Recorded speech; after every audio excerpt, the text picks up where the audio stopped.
deegaankeena waxaa noogu qoran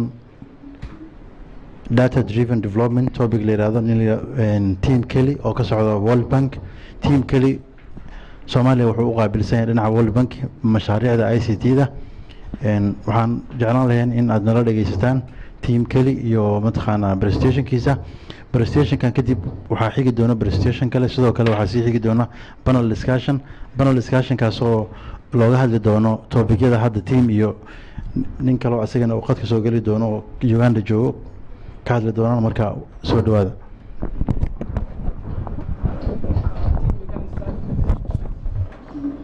Very good.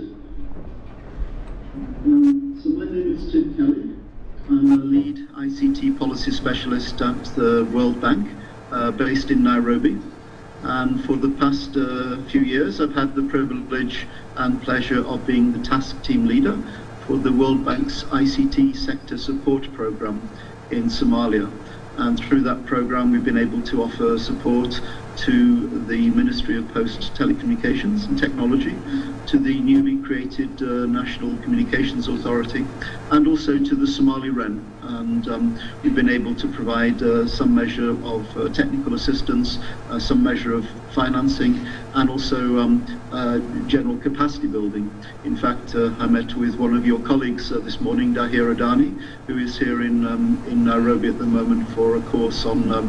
telecom tariffs and pricing. But in this presentation, and I'm sorry I can't actually join you in Mogadishu, but I want to present a new World Bank report of data-driven development, in particular to Somali operators as they develop new services and as they begin to confront some of the issues concerning cybersecurity, data privacy and data protection. This is a new report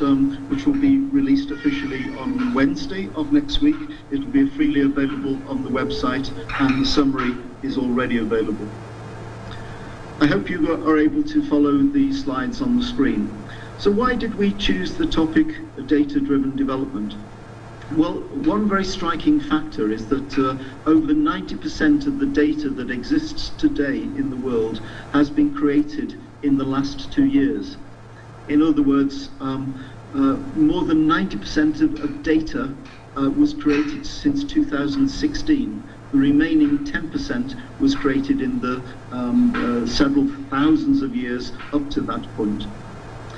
Another factor is that 2.7 million emails are sent every second, and 60,000 gigabytes of data are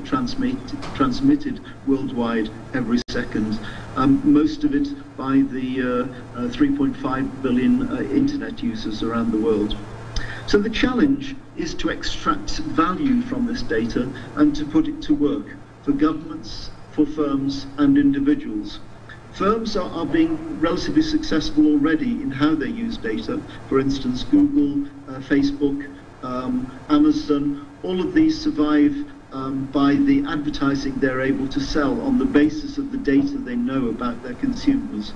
But for governments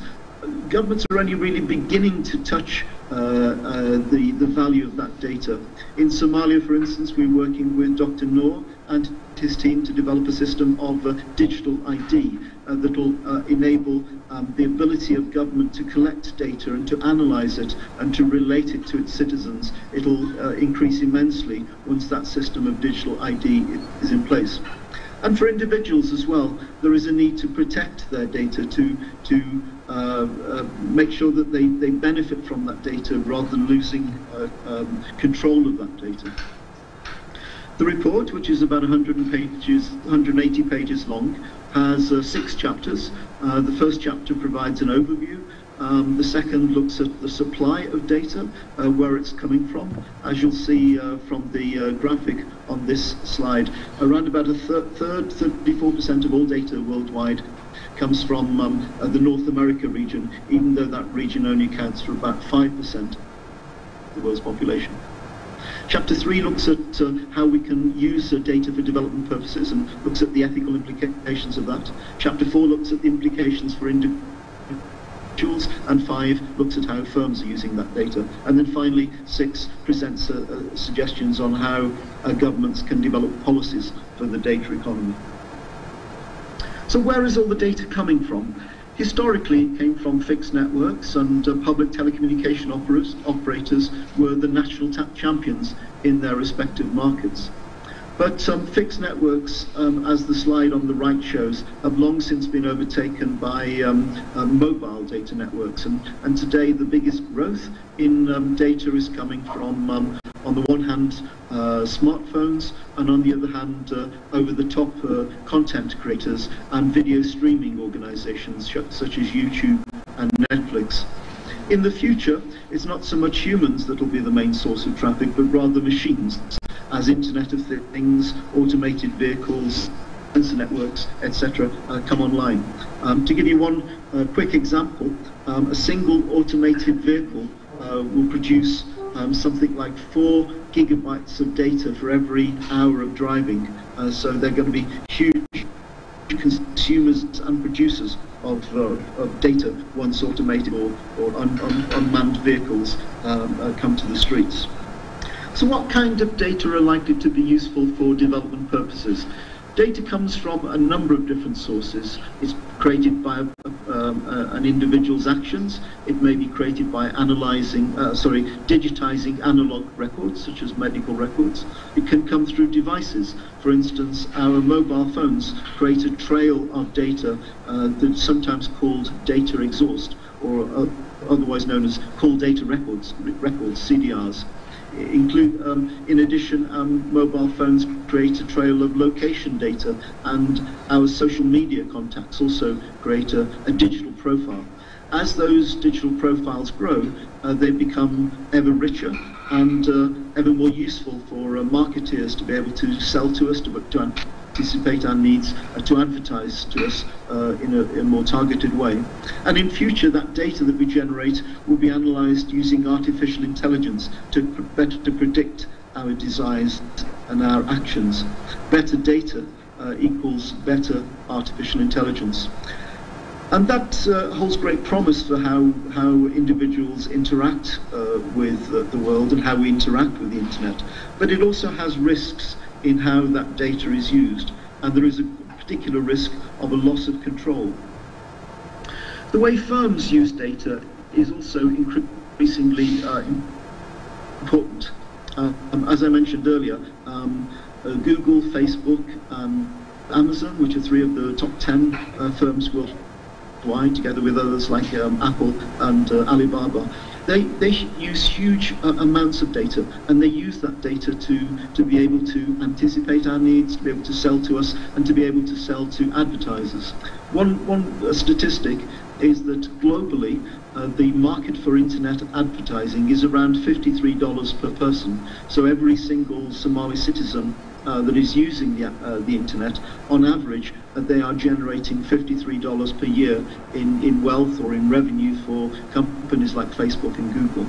So that raises questions of how we tax that, how we benefit from it, and how those resources are shared. So the emergence of the data economy is also producing new business models. In the past, telephone calls were paid for by consumers, but increasingly the use of the internet is being paid for on a free basis, free at the point of usage, paid for by advertisers. And digital platforms are becoming increasingly more important, particularly platforms like Instagram or WhatsApp. They become the new gatekeepers of advertising. So if data is the new oil, if data is a new fixed asset, then firms must seek cheaper supplies and must invest in data centers to be able to extract value from the data. So as you'll see in this slide, the level or price of data worldwide is very uneven. The countries in dark blue are countries where the price of a gigabyte is more than 5% of GDP per capita. In other words, more than 5% of your monthly revenue would have to be spent just to buy 1 gigabyte of data. The country shown in light blue, it's less than 2%. So firms will increasingly target those countries where data is cheapest to put their data centers and to put their data analyst centres and artificial intelligence centres. So countries like Somalia, and unfortunately we don't have accurate data for Somalia on the price of data, but countries like Somalia need to be able to compete with other countries in order to attract data centres and to attract mobile investment. So data inequalities are growing and they will increasingly dominate the global economy, but they need not be permanent. Countries can take steps to reduce the data talent gap, and competitive market entry can help to develop data infrastructure and to reduce prices. So finally, what can countries do to develop policies for the data economy? How can governments shape their data economy in such a way as to be friendly not only to companies that collect, generate and extract value from data, but also for individuals who are concerned about how that data is used? So we tend to think of it in three parts. Firstly, the data infrastructure, which is how data is collected, accessed, reused, shared, preserved, and then of course the issues of cybersecurity which surround data infrastructure. So data infrastructure is really about the physical infrastructure of phones, of data centers, and of how we preserve that data. Around that are data policies that governments need for building trust. For instance, issues like data protection, issues like data localization, in other words, rules regarding where data can be stored, issues regarding intellectual property rights or the freedom of information, and consumer protection laws. Those are important for governments to put into place in order to create an environment of trust around data. And then finally, in the broader data ecosystem, there are issues about how public data is used, how data skills are developed, how data can be used as a source of innovation and entrepreneurship. And here governments need to work with the private sector to develop a vibrant data ecosystem. So finally, as I mentioned, the report in full will be available free of charge online as from Wednesday. If you go to the URL, which is shown now on the screen, the summary of the report is available, and in a couple of days the full report will be available. We hope it will be useful, and we hope it will help policymakers in particular as they deal with issues like artificial intelligence, like cybersecurity, issues like data protection, and issues like digital ID, which is now very much a big policy issue for Somalia. My email is on the screen, together with colleagues Christine and Roku, who worked with the team on the report. We hope it proves useful, and thank you for giving me the opportunity to present it this afternoon. Thank you.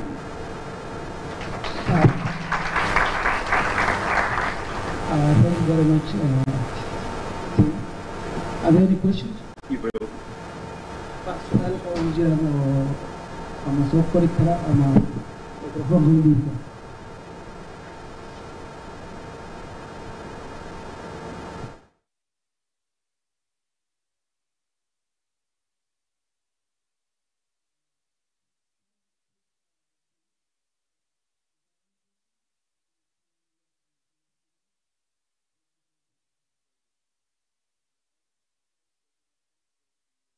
The slides. I sent you a copy of the slides, and if you wish to make them available to participants, that would be very, very good. Thank you. Okay. So I wish you... We are going to share the slides. Thank you very much for making the time today. And I wish you every success with the rest of the conference. Thanks and goodbye.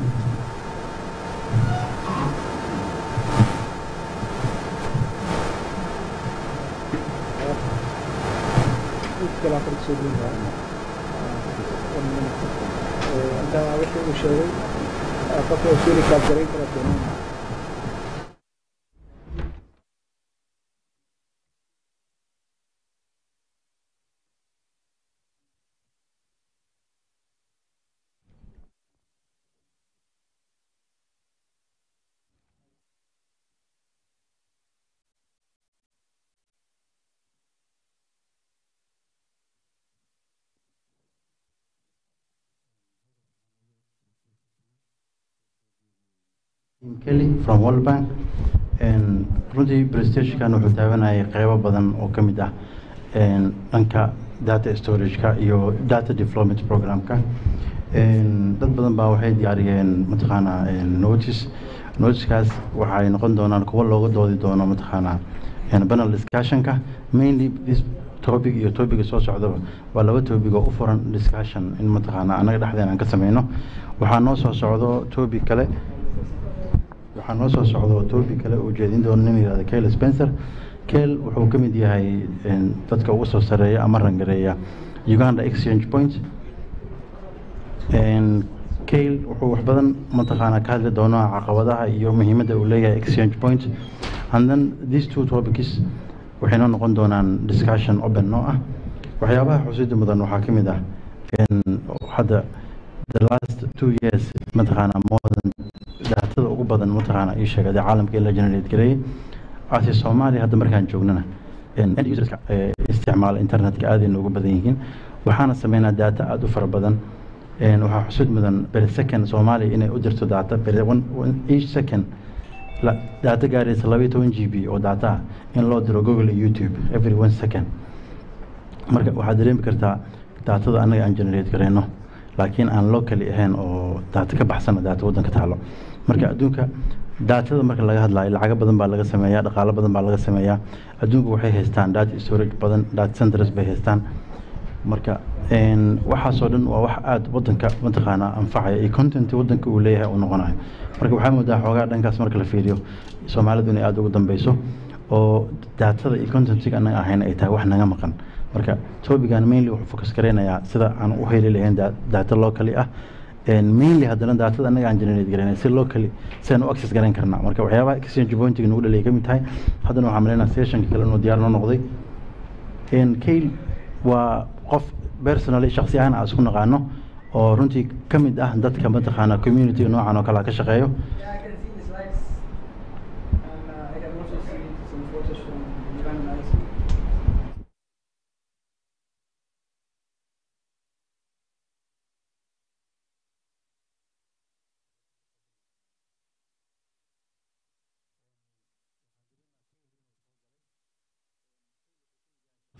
mataqaanaa community somno ku xiran waana qof runtii mataqaanaa aad uga shaqeeya waxyaabahan volunteer-ka ah. Kale waxaan filayaa 2016 aniga iyo Cabdullaahi iyo Engineer Axmed iyo Bile inaan ku booqanay xafiiskiisa uu ku leeyahay Uganda Exchange Point Uganda. then waxyaabaha ugu tagnay waxaa ka mid ahayd inaan weydiino caqabadaha ka qabsaday markuu sameynayay Uganda Exchange Point iyo waxyaabihii uu maray challenges-kii uu la kulmay. macnaha markaas ay ahayd fikirka Exchange Point inaan ka hadalno markaan Soomaaliya ku soo laabanay caqabadihii runtii asiga uu noo sheegay oo inta badan nooga digayayna markaan wadanka ku soo laabanay in badan ka mid ah waa aragnay oo shirkadaha isgaarsiinta kala kulanay ISP-dan kala kulanay. waxaana moodaa xal badan oo asiga u gaaray in anagana aan gaarnay finally. hadda maanta waxaa laga sheegay meeshan ilaa 3 shirkadood inay saangareeyeen inay biirin la sameeyaan Somali Exchange Point which is successful. marka waxaan rajeynaynaa next year Somno 3-4 in looga hadli doono mataqaanaa Exchange Point oo live ah oo active ah. marka Kale wuxuu ka hadli doonaa Uganda Exchange Point iyo caqabadihii qabsaday iyo topic related la ah. marka Cabdullaahi waa soo dhaweynana Kale.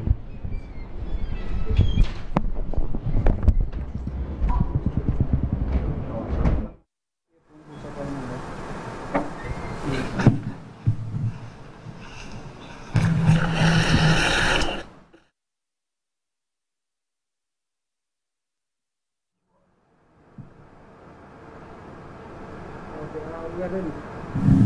Hi, you can start and you can introduce yourself first. Okay. Hello. My name is Kyle Spencer. It's 1 moment, please. Okay. Okay. okay. Is everything working now? Try it now. Yeah. 1, 2, 3. Working.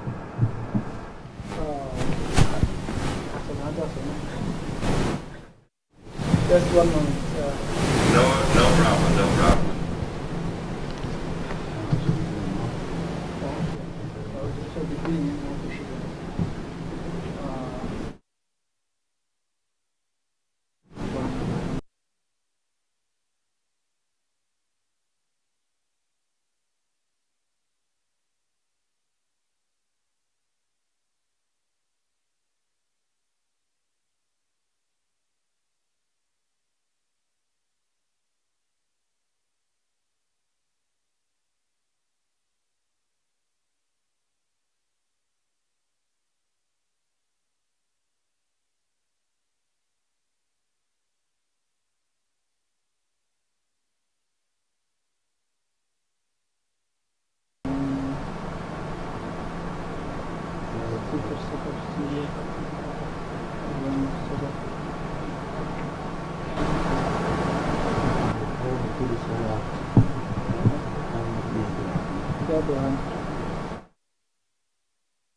One, two, three.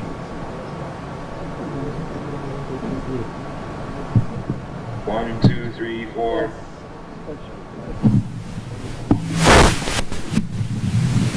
Okay. Okay. Is it working? Seems to work. Okay, can everyone hear me? Is the volume fine? Yes. Okay. So I should begin, huh?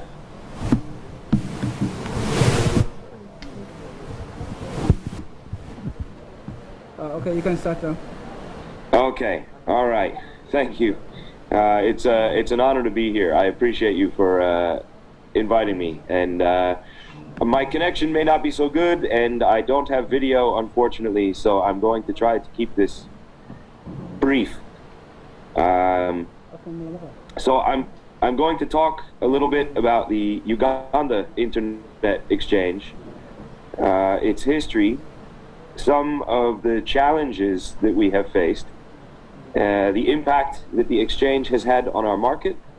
and a little bit about how we see things going in the future. So, to begin with, the Uganda Internet Exchange was founded in 2001 by the local community with support from the government, the regulator in particular. The picture I'm showing now is kind of a funny picture, but in 2001, the exchange was hosted in a ventilation shaft in the regulator's building. Which is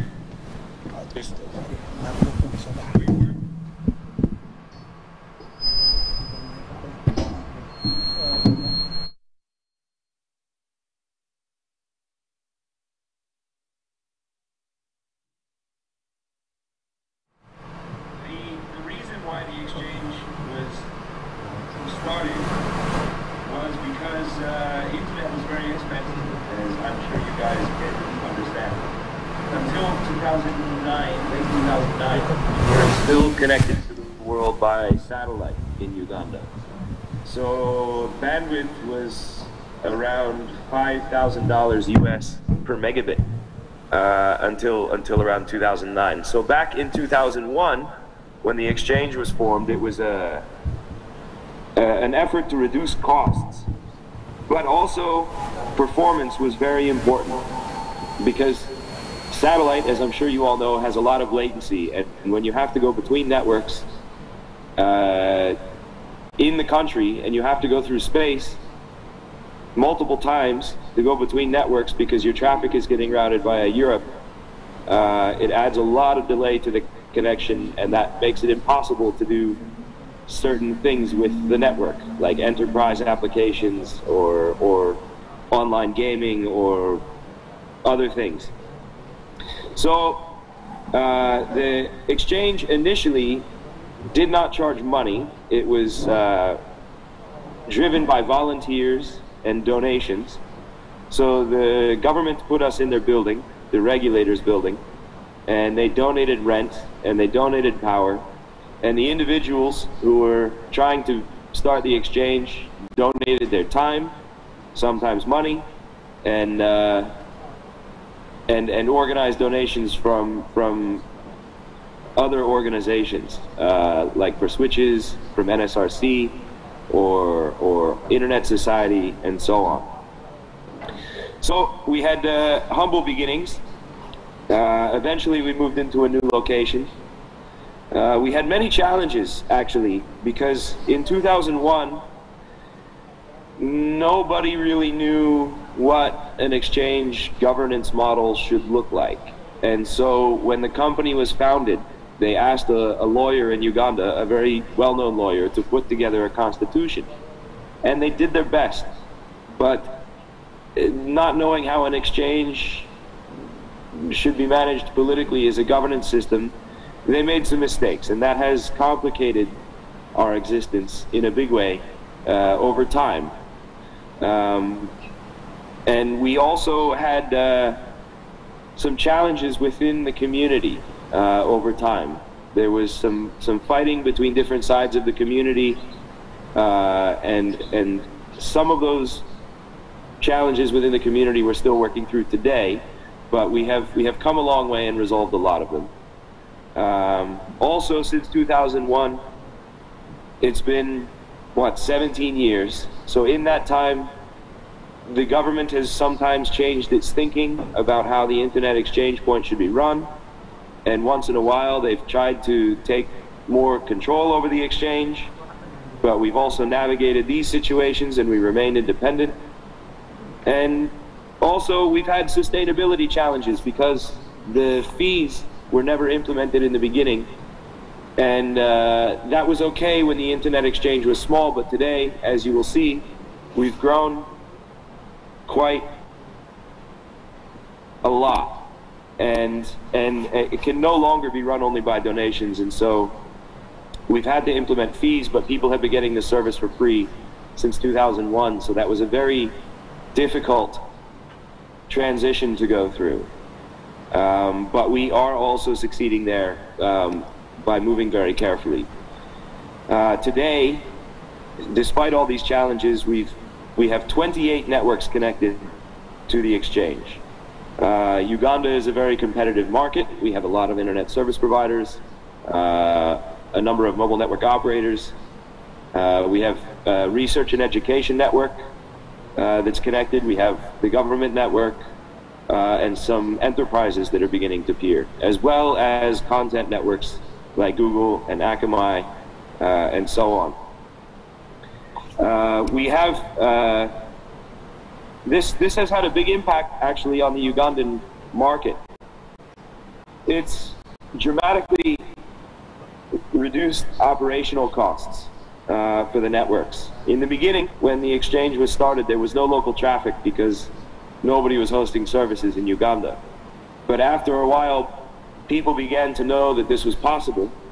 and so they shifted their websites back into the country. Enterprises started doing business over the internet when they relied on different networks. Government started offering services like online tax systems. But even in the beginning, when there was a very small amount of traffic, at $5,000 a megabit back until 2009, every bit counts. So it helped, even then. It also made the market much more competitive. Exchange points are a really good way for smaller networks to work around a big incumbent, for example. Sometimes you have countries, and somehow Uganda was like this, where you have one big network that provides internet to all the others. And if you want networks, they have to go through the big network, and this can help work around that. It's also enabled local and international content deployments, like I mentioned before. We have local hosting companies now. We have content companies like Google and Akamai. And this has increased the amount of traffic that networks get from the exchange and reduced the network's operating costs because they don't have to pay for all this bandwidth from their upstream international internet connections. It's also allowed us to deploy core internet infrastructure like the DNS. So we have a DNS root node in our facility because they can reach every network in the country, or many networks, at least from our room. It's enabled enterprise and e-government services. Like I mentioned before, we have The Revenue Authority that does an online tax system, for example, they get their internet from one network, they connect to the exchange, and then most of their customers online, the users of their service, are in Uganda. So why should they pay for international bandwidth from their provider? And so they directly connect and save lots of money, and the performance is good for everybody in the country. It's also reduced Uganda's dependence on other countries.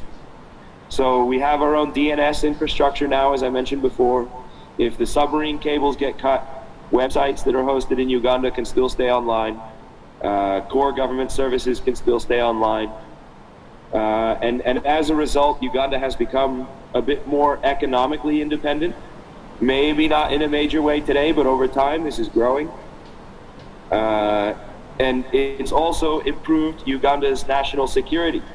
because we have less domestic internet traffic and communications going through networks in other countries.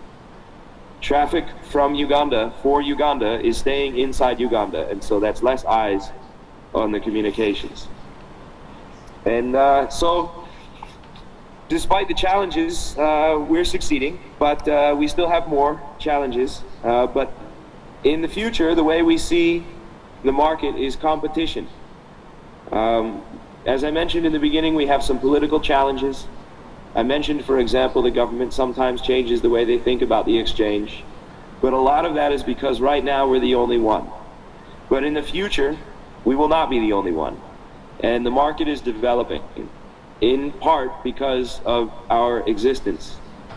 And so we're starting to see investors in the region looking to develop carrier-neutral data centers. And some of them are starting to come to Uganda.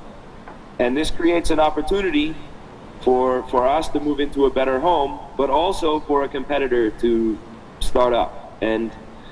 in my view, that would be potentially good for the country, because then there will be 2 exchange points instead of 1. It changes everybody's thinking, for example, in the government and in the industry about internet exchange points. We would no longer be thought of as a monopoly. People would look at it as a service that provides value instead of a political issue. And it would create redundancy, so not only in the infrastructure, but in business models. So, but there's also risks. If we create 2 instead of just expanding our own infrastructure, then you have market fragmentation issues potentially. So we're exploring this future at the moment, but we'll see. So we've had a rough start, as I mentioned. We've encountered a lot of challenges, but we persevered,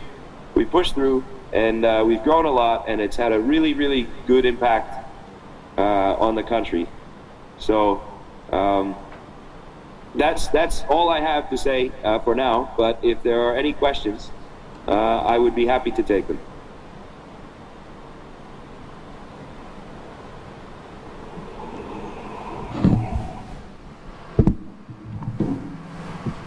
Thanks, Kai. Thank you very much for the presentation. I would like to ask the audience to contribute their questions and comments, please. سؤال مجرى. سؤال.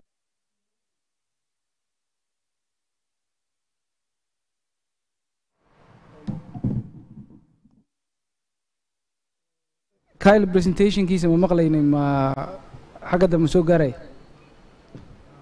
Okay. Please say that again. It's difficult to hear the audio because of the background. Yeah, I'm talking to the audience. I'm trying to collect some questions, and then I have my own question to ask. But first, I need to know if there's anybody who has some questions. سؤال مجرى. Maybe type the question. That would be easier for me to see if you get it. سؤال مساء.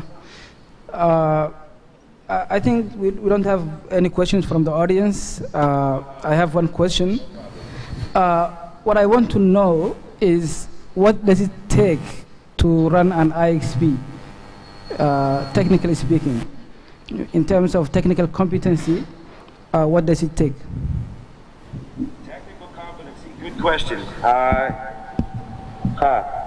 I think it's important it's critical to understand how BGP works. Basic concepts. Even if you don't understand how to configure a router, you need to understand how routing works and the effect that a prefix announcement has on another network and the way that networks interact using BGP. I think that's the most important basic technical requirement. Beyond that, I think it's important to have an understanding of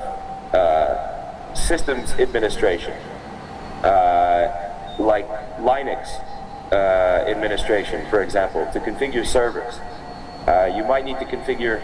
route servers, like Bird, for example. You might need to configure maybe a website if you're hosting it at the exchange. There's an open source software called IXP Manager that's very good for operating an exchange. But all these things require some understanding of how to use Linux, and so that is a very valuable skill as well. But in my experience, a lot of what is required to run an internet exchange is it involves a lot of politics and talking to different networks and people to convince them to come and help them interact better when they're already there with other networks. So to operate an exchange, you also need the ability to communicate effectively, like in any other business, really. Okay, thanks, Kyle. My second question is, what was the biggest challenge you have faced since you started running the IXP for the Ugandan IXP? So, honestly, there's three big challenges we faced, and I mentioned some of them before. There was a challenge with the community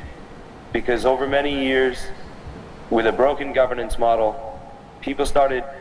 fighting each other, and it became really difficult to fix this and get everybody working together for a common good.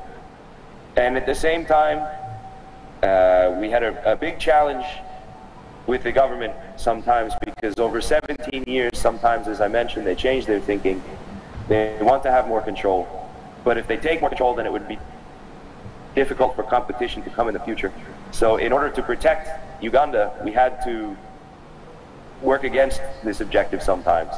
And they didn't always think this way, and I don't think this way now, but that was a big challenge. And also, now the big challenge we're facing is getting people to pay port fees, because they haven't been paying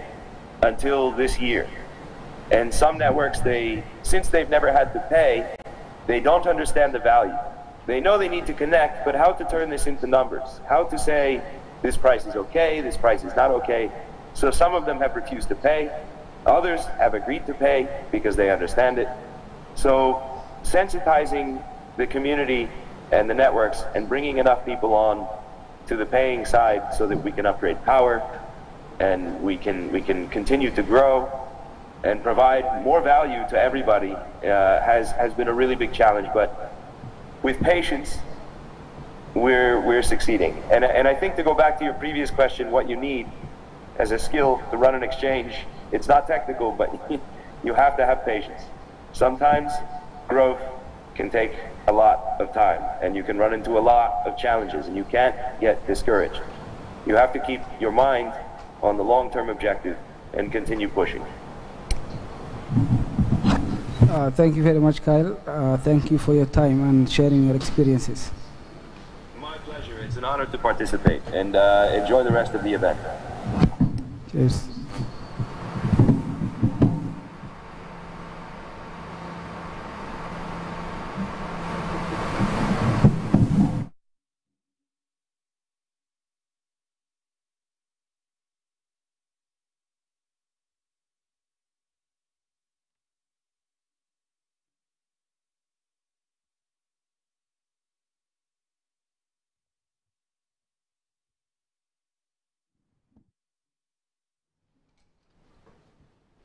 waxaa meeshaas noogu dhammaaday presentationkii ku saabsanaa exchange point runtii caqabadaha uu ka hadlay Kayl ee soo bilowday 2001 waxaad dareemi kartaa meesha ay soo mareen iyo sawiradii noo muuqday iyo runtii data centerkoodii inuu ku bilowday hal raag oo wasakh badan mataqaana hal switch iska yaalo and all the way markii ugu dambeysay inuu noo sheegay inuu haysto mataqaana Google and also inay bixiyaan services runtii aad loogu baahan yahay. By the way, Uganda oo kale markaad joogtid markaad Google oo kale bingareynaysid waxaad ku gaaraysaa 12 second ilaa iyo 15 second which is locally ay Soomaaliya ku gaarayso 150 iyo wax la mid ah. marka waxaan dareemi karnaa caqabado badan oo hadda ay soo mareen in anaga xoogaa aan ka soo gudubnay. waxyaabaha xusuusta badan waxay tahay in NSRC iyo Uganda Communication ay kaalin weyn ka qaateen Uganda Exchange Point taasoo marka la fiiriyo haddana si u muuqato Soomaaliya hadda ay kaalin weyn ka qaadanayso hay'adda isgaarsiinta qaranka NCA in mataqaana Exchange Point-ka Soomaaliya uu hirgalo soo far haddana shirkadaha isku dhiirigelinaya inay agreement la siixdaan. waxaa kaloo xusid ilaa 28 ISB inay hadda ku xiran yihiin Uganda Exchange Point taasoo hadda ay keeni karto dhammaan mataqaana almost local content-ga Uganda inay will stay locally si marka loo fiiriyana economiga wadanka wax badan ay ka qaban kartaa. hadda waxaad moodaa trafficada dhan Soomaaliya waa international and all international data you have to pay for money. marka waad dareemi kartaa Soomaaliya halkii MB inuu marayo 200 ilaa 300 oo dollar. marka haddii local content-ga uu noqdo approximately 45% daatada la generate garanayo waxaad malayn kartaa lacag badan inay wadanka ku badbaadayso. marka fahamkaas waa waxyaabaha ugu waaweyn ee forumka noocan oo kale ah keenay in mataqaana looga hadlo exchange. waxaa xusid mudan Somnog 1 in looga hadlay exchange point iyo fikirkiisa IDDC qabtay panel discussion and safarkeeni Uganda markaan ka soo laabanay haddana waxyaabo badan aan la kulanay. Somnog 3 oo maanta aan ka hadlaynana in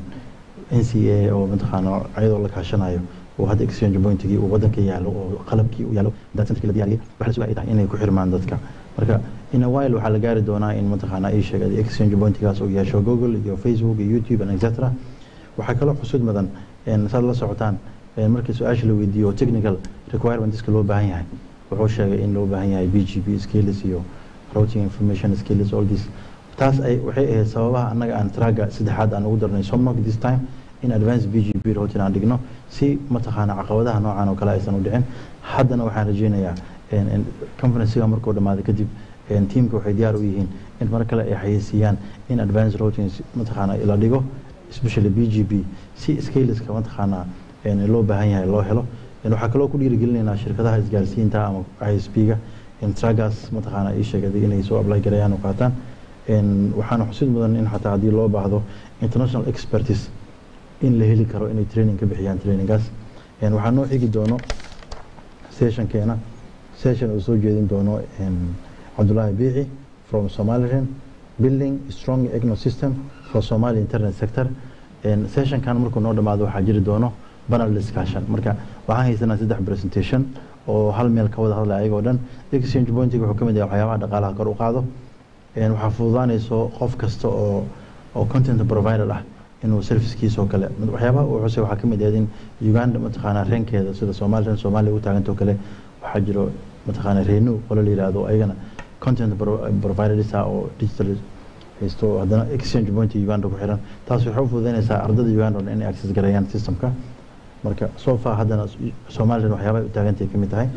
marka waxaan rabnaa marka Abdullahi Bici inuu kusoo dhaweeyo stage-ka si uu uga hadlo mataqaana ii sheegay adiga overview u sameeyo topic-ga meesha ku qoran.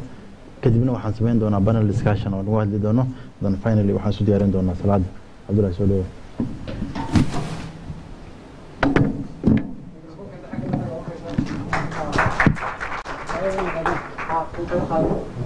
Abdullahi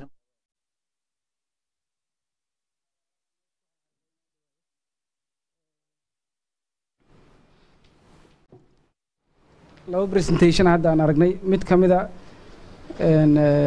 team Kelly soo jeediyay wax data driven development khuseeyo ah. waxaan u maleynayaa meeshaas takeaway ugu muhiimsan waxa weeye reportkii ka soo baxay slideska ku jiri doonaan. reportkaas maalinta Tuesday-da ah la launch gareyn doonaa sida muuqata isuu noo sheegay. tii labaadna waxay ahayd Ugandan IXP-ga nin gacanta ku haya inaan maaragtay aan ka dhageysano khibradiisa intaas dambe aad ay muhiim noogu tahay waqtigan la joogo sababtoo ah hadda the Somalia IXP al launch gareeyay actually official launch waa dhiman yahay laakiin shaqadii waxaa socota launch gareynta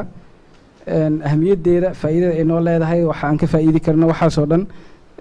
miitino horena waa looga hadlay haddana waxaan rabnay qof ku jira howlahan oo IXP gacanta ku hayay oo muddo kasoo shaqaynayay experienceskiisa intaan helno in aan wixii aan ka baran karin aan ka baran qaaradda Afrika waxa lagu sheegaa inay aad uga nasiib badan tahay dadka kaleeto iyo wadamada qaaradaha kaleeto sababtoo ah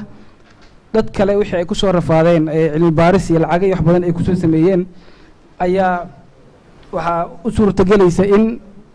ayaga ay from scratch aysan waxba samaynin oo hadda ay maaragtay ay soo bilaabeen mar labaad oo ay kala qabsadaan meeshii dadkaas ay joogeen markii ay soo gaarsiiyeen marka waxyaabaha runtii oo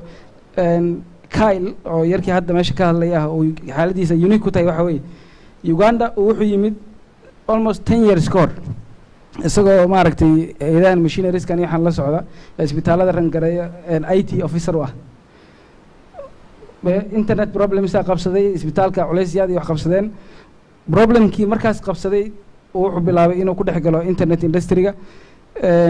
IXP ga Uganda oo markaas bilbilow ahaa oo shaqaynayay laakiin khilaafaad badan ay jireen oo shirkadihii ay isfiirfiirsanayeen ay intuu soo dhex galay oo si voluntary ula shaqeeyay ilaa markii ugu dambeysay lagu aaminay oo hawsh loo dhiibay Ugandan IXP hadda website-keeda daa gashaan waxa shaqo ka socda iyo traffic ay maalin kasta ay bushkareeyaan markaad aragtaan waxa dareemi doontaa qofka meesha jooga commitment-kiisa iyo waqtiga gelinta ay laagtay mana aha nin wadankii u dhashay ma waa nin ajnabi ah oo safar ku yimid meesha oo shaqo doon ah marka anaga oo meeshan wada fadhina oo industry ku wada jirna oo wax badan ka fahamsan waajib waxaa nagu noqonaysa inaan ka shaqeyno IXP gan sidoo ku kici lahaa hadda waxaa connected ah laba institution haddaan khaldanayn inta kalena waa diyaar laakiin in laga mar dhalay u baahan tahay dhinaca maaragtay technical expertise ka u baahan tahay ninkan hadda Kyle laftarkiis 2010kii isagoo networking yaqaana laakiin aan wax badan ka garanaynin BGB gu hadda ka hadlay oo 2010 afno aan isku aragnay meeshaas wuxuu ka soo bilaabay maanta waxa uu hayo iyo maaragtay in Africa oo dhan uu ku wareegayo oo IXP la staff gareynayo laftarkeedu tusaale fiican wax badan aan ka baran karno wixii uu sheegay saaxiibkay Abbas soo koobay wax badan ka sheegay waxaan rabaa inaan aniga aan ku daro wax yar presentation aan meeshan ku teamka sanadkan shirku wuxuu ahaa sidee loo adkeyn karaa internetka wadanka iyo maaragtay guud ahaan sectorka si ay ku suurtageli lahayd adeegyo kuwa wadamada kale ka jiro kale meeshan in laga heli karo waxyaabaha aadka marka walba loogu celceliyo waxaa ka mid ah shirkadaheena Soomaalida competition waxaa ka dhaxay runtii aad u badan wax unique ma meel walba ka jira Uganda ka jira hadda waa maqlayseen wuxuu lahaa Uganda waa meel very competitive competition ka meel walba yeela waxa muhiim ah competition inuu noqdo mid caafimaad qaba healthy competition at the same time aan leeloobin mar walba danta guud marka maanta waxaan rabaa inaan wax yar ka dhaho oo aan presentation-kayga iyo qoraal aan publish gareyn doono aan rabaa inaan uga hadlo ahmiyadda ay leedahay in la abuuro jawi wada shaqayn shirkadaha dhexdooda ah oo waxa la dhaho ecosystem marka waxa jira guud ahaan aan internet ecosystem waxaan is weydiinaa oo maalin dhexdaas class aan ku jirnay hal su'aal aan isku soo celin wahay internetka sidiisa iyo aska leh intiina meesha joogo internetka cid gaar iska leh ognahay ma jirto dadka badan waxay aaminsan yihiin Amerikaan iska leh waa Amerikaanka iyaga pioneer gareeyay iyaga sameeyay waa sax internetka maanta aan ka hadlayno wuxuu ka soo bilowday ARPANET oo Department of Defense Mareykanka uu sameeyay macnaheedu ma laakiin iyagu inay leeyihiin sababtoo ayagu waa ka weynaaday internetka wuxuu noqday wax shakhsi gaar uusan yeelan karin cid walba waxay ku leedahay inta yar ay haysato waxa waaye magaalo gaar ah dad gaar ah iska lama dhihi karo nin walba wuxuu ku leeyahay 40 mitir ama tareedishaha isaga oo wadan ku leeyahay marka internetka cid gaar iska male laakiin internetkaas inuu shaqeeyo oo sida aad arkaysaan uu shaqeeyo maanta adeegyadiisa aan ku raaxaysanayno aan isticmaalayno wax ku baranayno cilmi baaris lagu sameynayo lagu daaweynayo dad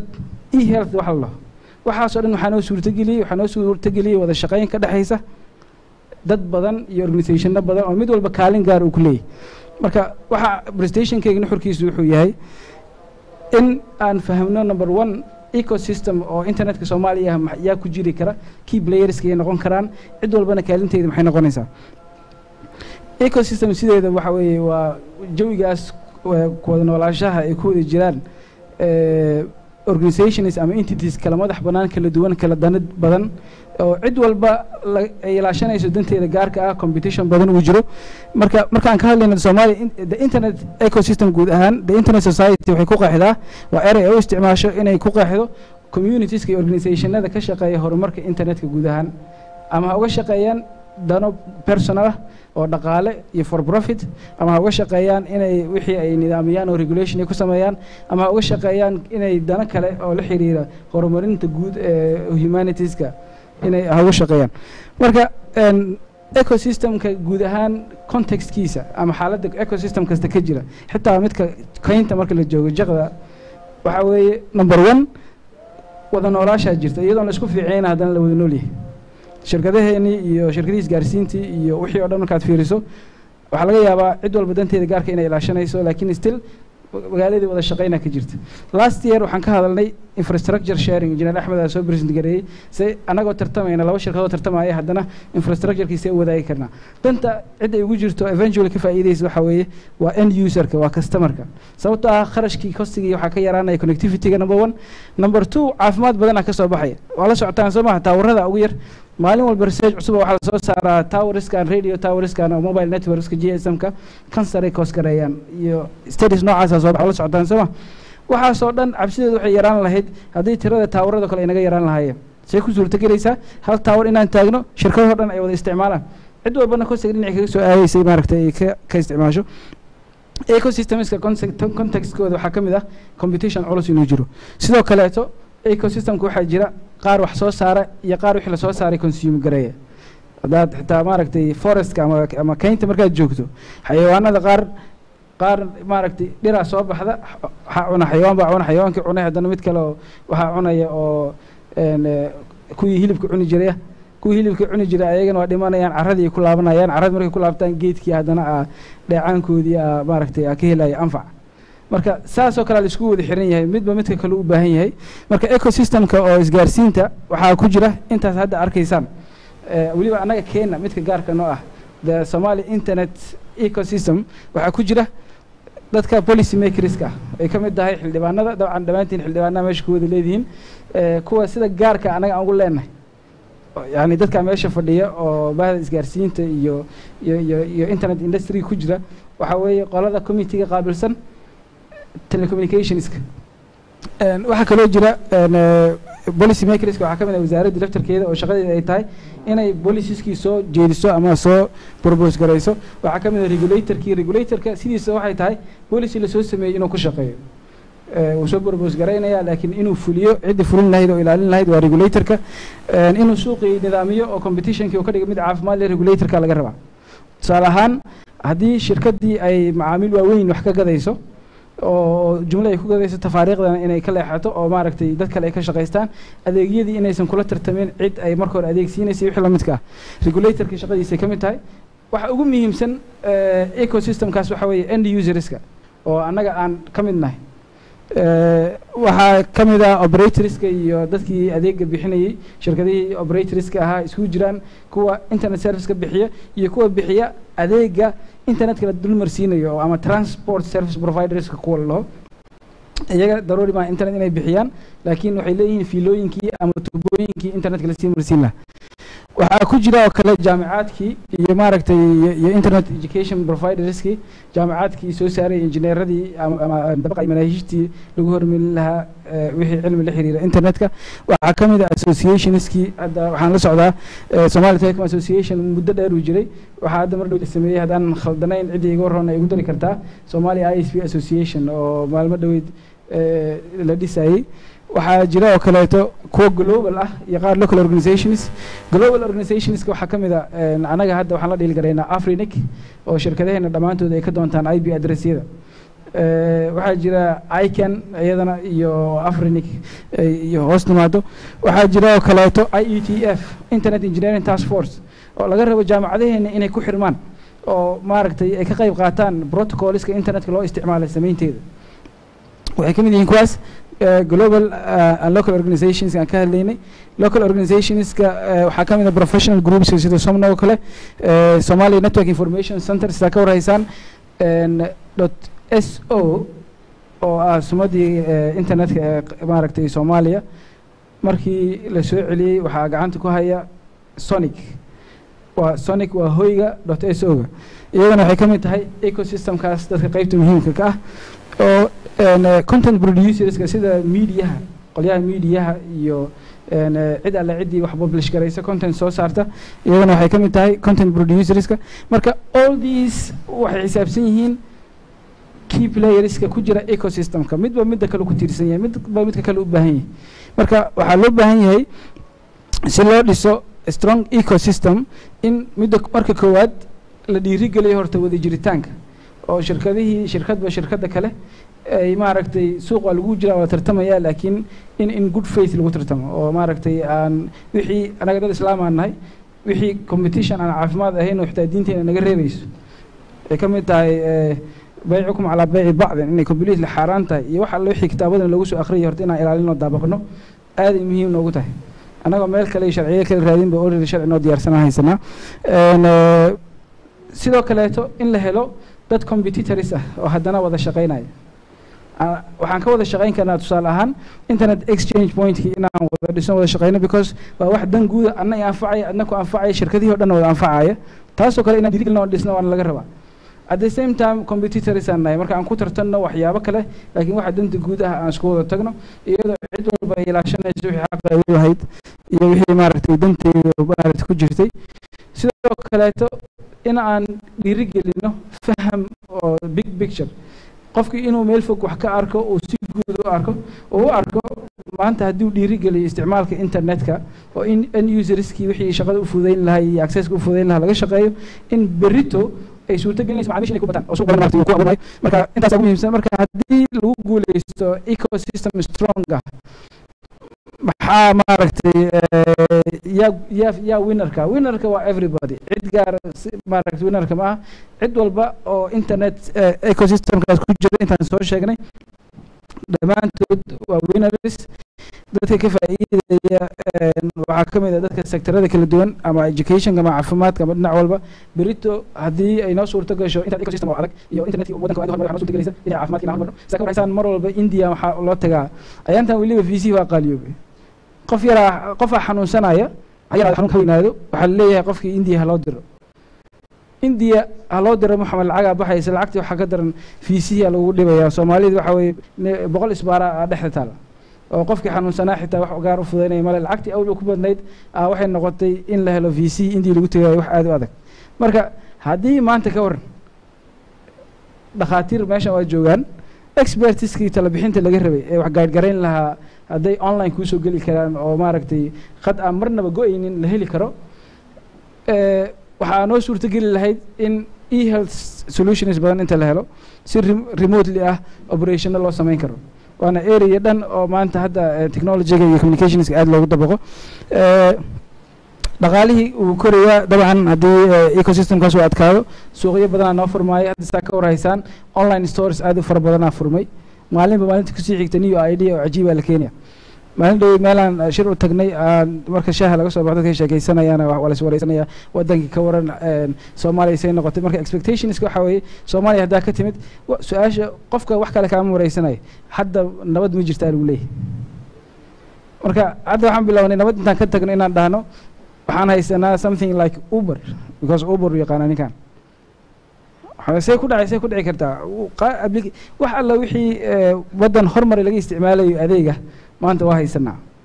markaad saas u sheegto xogaa imagekii oo laga qabay oo dad dhibaataysan duruufaysan runtii dhammaanteena assignment noo wada yaallo wey that kind of image inaan meesha ka saarno. waxaan uga saari karno waxa weeye kulligeen leaders ma noqon karno haddaa kursiga sare la wada raadiyo mashaakil qof walba wuxuu leader noqon karaa intii gacanta ku hayo inuu iska qorxiyo. aad u mahadsantihiin waxaan u malaynayaa intii uu timkeli sheegayay weeye dad policy makers fiican haddaan helno waxaan helaynaa policies fiican waxaan helaynaa waxqabad iyo natiijo la taaban karo. asalaamu calaykum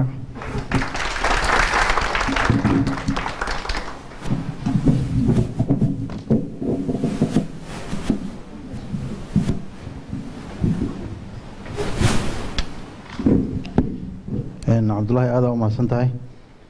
وحاربنا أنا باللون بنا الدسكشن كيني أنت أنا قلت قلنا كار وحاربنا لا يسوي دينه إنترنت كوكل مركز لقاها لايف مركز يوتيوب كوكل فيه سو ما لازم يقف فيديو أيضا إلى ذا كجرته هدي نقول له مثلا انترتينمنت فيديوز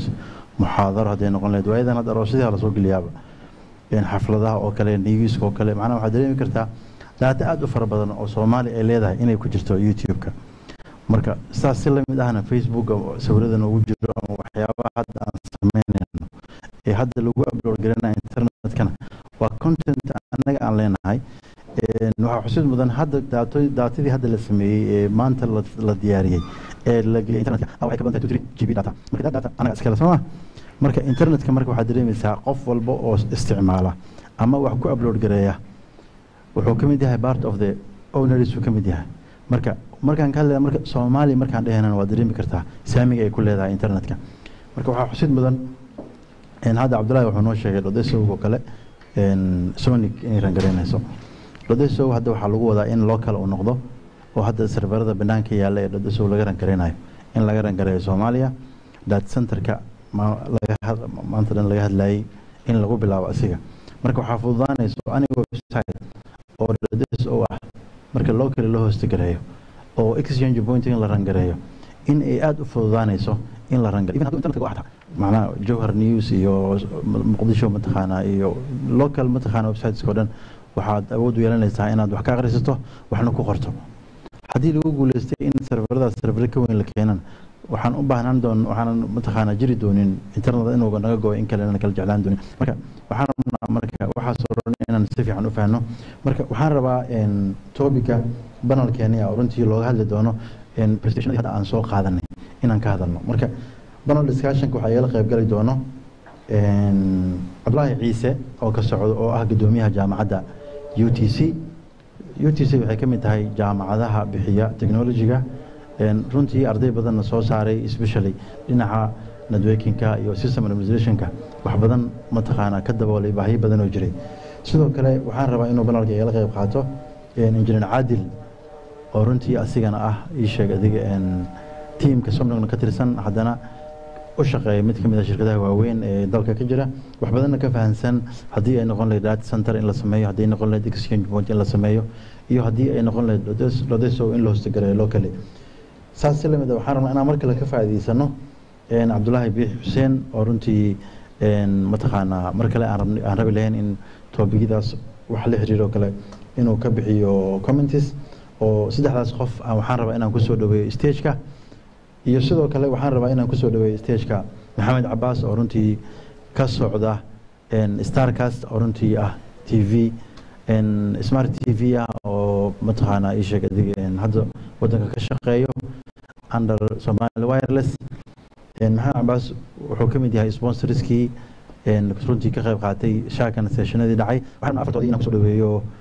panel discussion-ka si ay uga qayb qaataan saddexdii topic hadda aan ka soo hadalnay dood laga sameyn doono idinkana waxaan nood garaysataan wixii su'aalaha after that waxaa jiri doona su'aalo salaadii baan ugu aadan break baa jiri doono marka closing-kii baa noo xigo intaas waxaa noogu dhamaaday presentation-adii iyo session-kii labaad waxaa sugnaaba waa panel discussion-ka soo dhawaada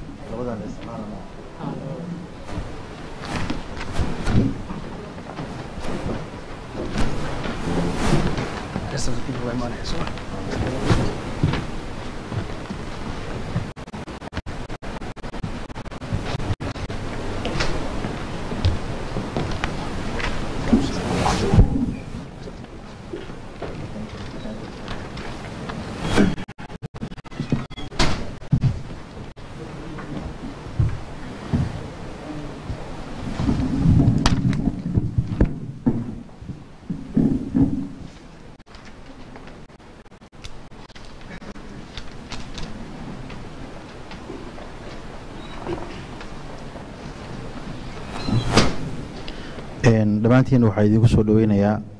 panel discussion-kan oo runtii ku saabsanaan doono theme-keena ah internetka iyo sida wax loo horumarin karo marka laga eego dhanka dhaqaalaha marka mar rabo inaan kusii dheeraado introduction waxaa agteeda fadhiyo cabdullaahi ciise oo runtii ka socdo jaamacadda UCT waxaan rabaa su-aasha ugu horreeya inaan cabdullaahi weydiiyo cabdullaahi saad la socotaba marka laga hadlayo big data ama data wax la yidhaahdo waa wax aada u badan runtii daqiiqad walba iyo second walbana waxaa aada u kordho daatada la generate garaynayo ama ha noqoto Soomaaliya ama ha noqoto adduunka kale daatadaas faraha badan ee laga soo qaaday meel walba hadii noqon lahayd caafimaadka hadii noqon lahayd information systemska even hadii noqon lahayd wada forecasting dhinac walba daatadaas maxay saameyn ku yeelan kartaa koritaanka dhaqaalaha بسم الله الرحمن الرحيم الحمد لله رب العالمين والصلاة والسلام على رسول الله وعلى آله وأصحابه أجمعين وكل introduction إذا كفلا والدنسية UCT جامعة قونية IT كلية waxaan u mahad celinaa tiimkan Soomaali Nok oo nagu casuumay markii ugu horeysay dabcan aan ogaan waa isbuucii hadda la soo dhaafay marka waa u mahad celinaa iyaga iyo sponsoradooda labadaba haddii aan su-aashayda toos u aado data markii la yiraahdo waxyaalo badan soo hoosgala tan ugu muhiimsan data waa macluumaad loogu talagalay inay meel ka baxdo ama la xareeyo ama process lagu sameeyo mid kamid ah waxaan sida ugu muhiimsan oo aan leeyahay waqtigan la joogo waqtigan la joogo iyo wadankeena aan joognay Soomaaliya lama gaarin sano maleeyna dheetada in analysis wali lagu sameeyo wali waxaan la'nahay infrastructure-ki aasaaska oo ahay in haba yaraatee la sameeyo marka ugu horeba ilaa waxa ugu horeeya creation kadibna waa process kadibna waa data analysis marka ay la tahay wali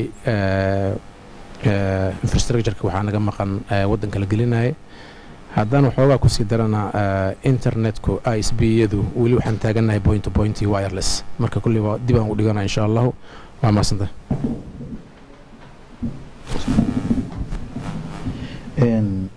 Cabdullaahi waxaan rabaa waxaa dhahday daatada weli analyze laguma sameynin infrastructure-kii weli ma diyaarsana maxaa kaaga bixi karo haddii ay noqon lahayd in la diyaariyo infrastructure labadii sano u dambeeyay hadda wadanka iyo meesha hadda uu marayo ma kaaga muuqataa rajo ah in infrastructure-kan inuu dhamaan karo the coming 5 years 10 years nin waxaa tahay mataqaanaa filliga ku jiro wax mataqaanaa iyada diila ama mataqaanaa yaa ku samayn kartid saadaal waa mahadsan tahay waa ii muuqataa xaqiiqa haddii isfaham oo jiro oo aysan noqonin political conflict sidii hadday u ka dhawaajinayay keeligii ka soo hadlaya Uganda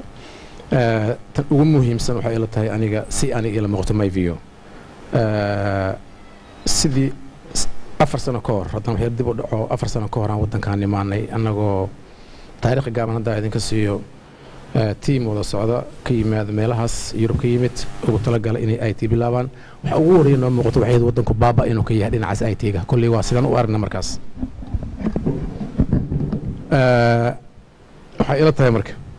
waa suurtagal haddii la helo niyad fiican iyo wada shaqayn haddii laakiin ay noqoto aniga kaligay wadana ama waxyaalo fara badan oo dabcan public aan loogu hadli karin waqti dheer qaadane waa maasanta maxamed Cabbaas waxaa wadaa Starcast oo runtii smart TV ah waxaan xusid mudan in TV-yada aad ku bixin doontaan IPTV oo runtii aad haysan doontaan local data aad haystaan servers laga yaabo inaad sameysaan xataa video on demand VOD wax loo yaqaano dadka si aad streaming ugu sameysaan marka waxaan qiyaasi karaa in data saami leh ama fara badan aad haysan doontaan marka datadaas ay haysaan iyo kuwa dambe ay hayn doontaan dhaqaale ahaan wax relation ma dhaxeeya ama dhaqaalaha saami ku yeelan kartaa ama as company wise maxaad is leedahay datadaas way qaban kartaa بسم الله الرحمن الرحيم وما سنتين مركو هوري سيدا نو سو عسنتين iyo organization ka sidoo isku organize gareeyay yes Somali Starcast am Somali Wireless horta IPTV TV kaliya manihin company bixiya waxaan nahay company TV iyo fiber optic internet bixiya dabcan data badan hadda data badan oo maartay aan hosting servers aan leenahay inkastoo aysan aad u weyneen laakiin anaga datadeena locally ayaan Soomaali ku hoos gareynaa waxa ugu muhiimsan adduunka oo ay tahay value ugu valuesan waa data maantana Soomaaliya mar ay kaga baahan tahay inay datada dadka Soomaaliya ama ha noqoto mid individual ama private ama company waa very important marka walaalkii sidoo ku dhawaajiyay caqabado badan jiro oo isweydiin ma laha inuu mataqaanaa datada economiga kabcan ku leedahay laakiin caqabadaha jira sida la sheegay kow ka mid ah infrastructure-ka oo wadanka aan oolin hadda data cable-ka aan leenahay annaga muqdisho inta badan waa wadaa waxaan isku dayaynaa mar dhow inaan hosting aan sii weynayno hostingkeena oo data centers badan ama waaweyn aan keenno insha allah we are on the process laakiin saasay tahay waa in mar walba aan ku dependent aan ku noqonaa dad ajnabi ah ama dad marka muhiim ayay u tahay at the same time markii dhaqaalaha iyo internetka ay datada ay siday ugu xiran tahay caqabadaha ka horeeyana in aydan la xafriyo sida skillska dadka leh infrastructure-ka wadankii u baahan iyo waxa soo ay caqabado ku noqon kara marka but no question no doubt in ay datada ay tahay wax muhiim u ah engineer Adil waxaan rabaa inaan ku weydiiyo waxaan ka hadlaynaa data and data center labaduba waxa waaye waa hooyo iyo aabay wadayiin marka waxaan rabaa marka inaan si guud ah ku weydiiyo haddii data la helo waxa loo baahan data center marka somkaas oo kale datada dhaqaale ahaan waxbay mataqaanaa waxay haystaan system marka sidaad u aragtaa in data la helo data centerna la helo mis leedahay labadooda la isku helo dhaqaale ahaan waxbay ka bedeli kartaa ama data is money marka waxaan rabaa inaan ku weydiiyo dhaqaalaha oo saameynta ku yeelan karto bismillaahir rahmaanir rahiim sida asxaabta iga horeysay hor u sheegeen waxaan la soconnaa datada in waxa ugu muhiimsan ay tahay oo ay lacagta hataa ka qiimo badan tahay datada Soomaaliyana waxaan aad ula soconnaa in wadanka uu horumarnu ku socdo at the same time security-na uu mar walba mataqaanaa amaan xumo iska jirto marka waxaa dhici karta big companies oo shaqadooda dhan ay ku tiirsan tahay data national disaster hadday dhacdo ama waxa anaga aad u fahmayna language-kan fahmayna oo qarax oo kale maanta hadduu dhaco waxaa dhici karto the whole data oo companigaas uu ku shaqeynaya hal mar inuu lumo for example waxaa hadda wadan kusoo biiray bangiye systema kusoo biiray hadda bangigan maxaa la dhahaa oo ATM marina wax looga baxsado Premier Bank waxay leedahay branchi aad u waaweyn leedahay dhowr branchi leedahay in Muqdisho minimum 6 branches ay ku leedahay Muqdisho gudaheed ATM-ka shuruud marka la soo siinayo waxaa lagu la galay shardi in ATM-kaas qof customer hadduu kaar geliyo in maxna kaarkaas haddii uu lacag kala soo bixi waa in penalties ayaga la saarayo marka ayaga waxaa looga baahan yahay inay ilaaliyaan mar walba in data centerka ATM-kaas inuu online noqdo oo datadaas meesha ku jiro marnaba aynan meesha ka lumin in that case marka waxay u baahan yihiin ma ku tiirsanaan karaan kaliya xafiiskan Trebian ku yaal kaliya kuma tiirsanaan karaan annagoo og conditionska wadankan isu yahay anytime maxaa la dhahaa waxa iska imaan karo qarax iska imaan karo waxay u baahnaanayaan marka data recovery in case of wax walba haday dhacdo waxa loo baahan yahay marka datadaas meel aan meeshan ahayn oo ka baxsan oo more safe ah oo secure na ah oo koronto joogto ah leh waxaan la soconaa Soomaaliya korontada inay stable ahayn koronto oo maxaa la dhahaa clean at the same time koronto oo UPS leh oo 24 hours na aan bixin at the same time datadana si loo access gareeyo waxa loo baahan yahay internet oo aanan go'ayno 24 hours ah marka meesha marka point waxa imaanaya marka maxaa la dhahaa in case waxa dhacaysa marka company bangigaas weyn oo dealkaas weyn haysta oo shaqo weyn haysta oo Soomaaliya lacagteeda dhan wada taalo in maxaa la hal mar uu shaqo la'aan noqdo hadii disaster noocaas oo kale ku dhaco Allah ka badbaadiye marka mar walba waxa qasaba in datada backup loo haysto backupka inta badan waagi hore waxa la sameyn jiray waxa la dhigan jiray backupka outside of Somalia example aan ku soo qaatay Premier Bank laakiin waxaan ka wadaa waa dhammaan jaamacadaha u wada baahan dawladda xarumaheeda dhan u wada baahan bangiyada kale wadanka u wada baahan even shirkadaha oo isgaarsiinta laftigooda u wada baahan marka pointiga marka data centerka meeshu ka imaaday dalkomna waxay samaysay data center oo runtii aad iyo aad u qalabaysan haddana waxay hoosgaraysaa bangiyada qaar waxaa hadda aan in badan ka soo sheekeynay IXB Soomaaliya hadda almost waa la sameeyey waxaa kaliya dhiman in shirkadihii iyo qaabkay ugu soo xirmi lahayn formalities dhiman IXB-gaas waxaa hoosgareeya hadda IXB-ga dalkom ma lahan laakiin dalkom waa hoosgaraysaa micnaha data centerkaas waa in loo fahmaa waa qof walba maanta haddii adiga website aad leedahay web hosting ma lahan anaga hadda daatada maxaa meelaan ku hoosgareyna ma lahan marka web hosting haddaad samaysto oo dalkom ka samaysto waxaa kiraysan kartaa hal rag ama few use 2U 3U ama qayb ka mida oo qayb yaroo aad u yar borshin yaraa iibsan kartaa ama aad kiraysan kartaa marka data center marka faa'iidadaas u leeyahay datada iyo sidoo kale kobaca economiga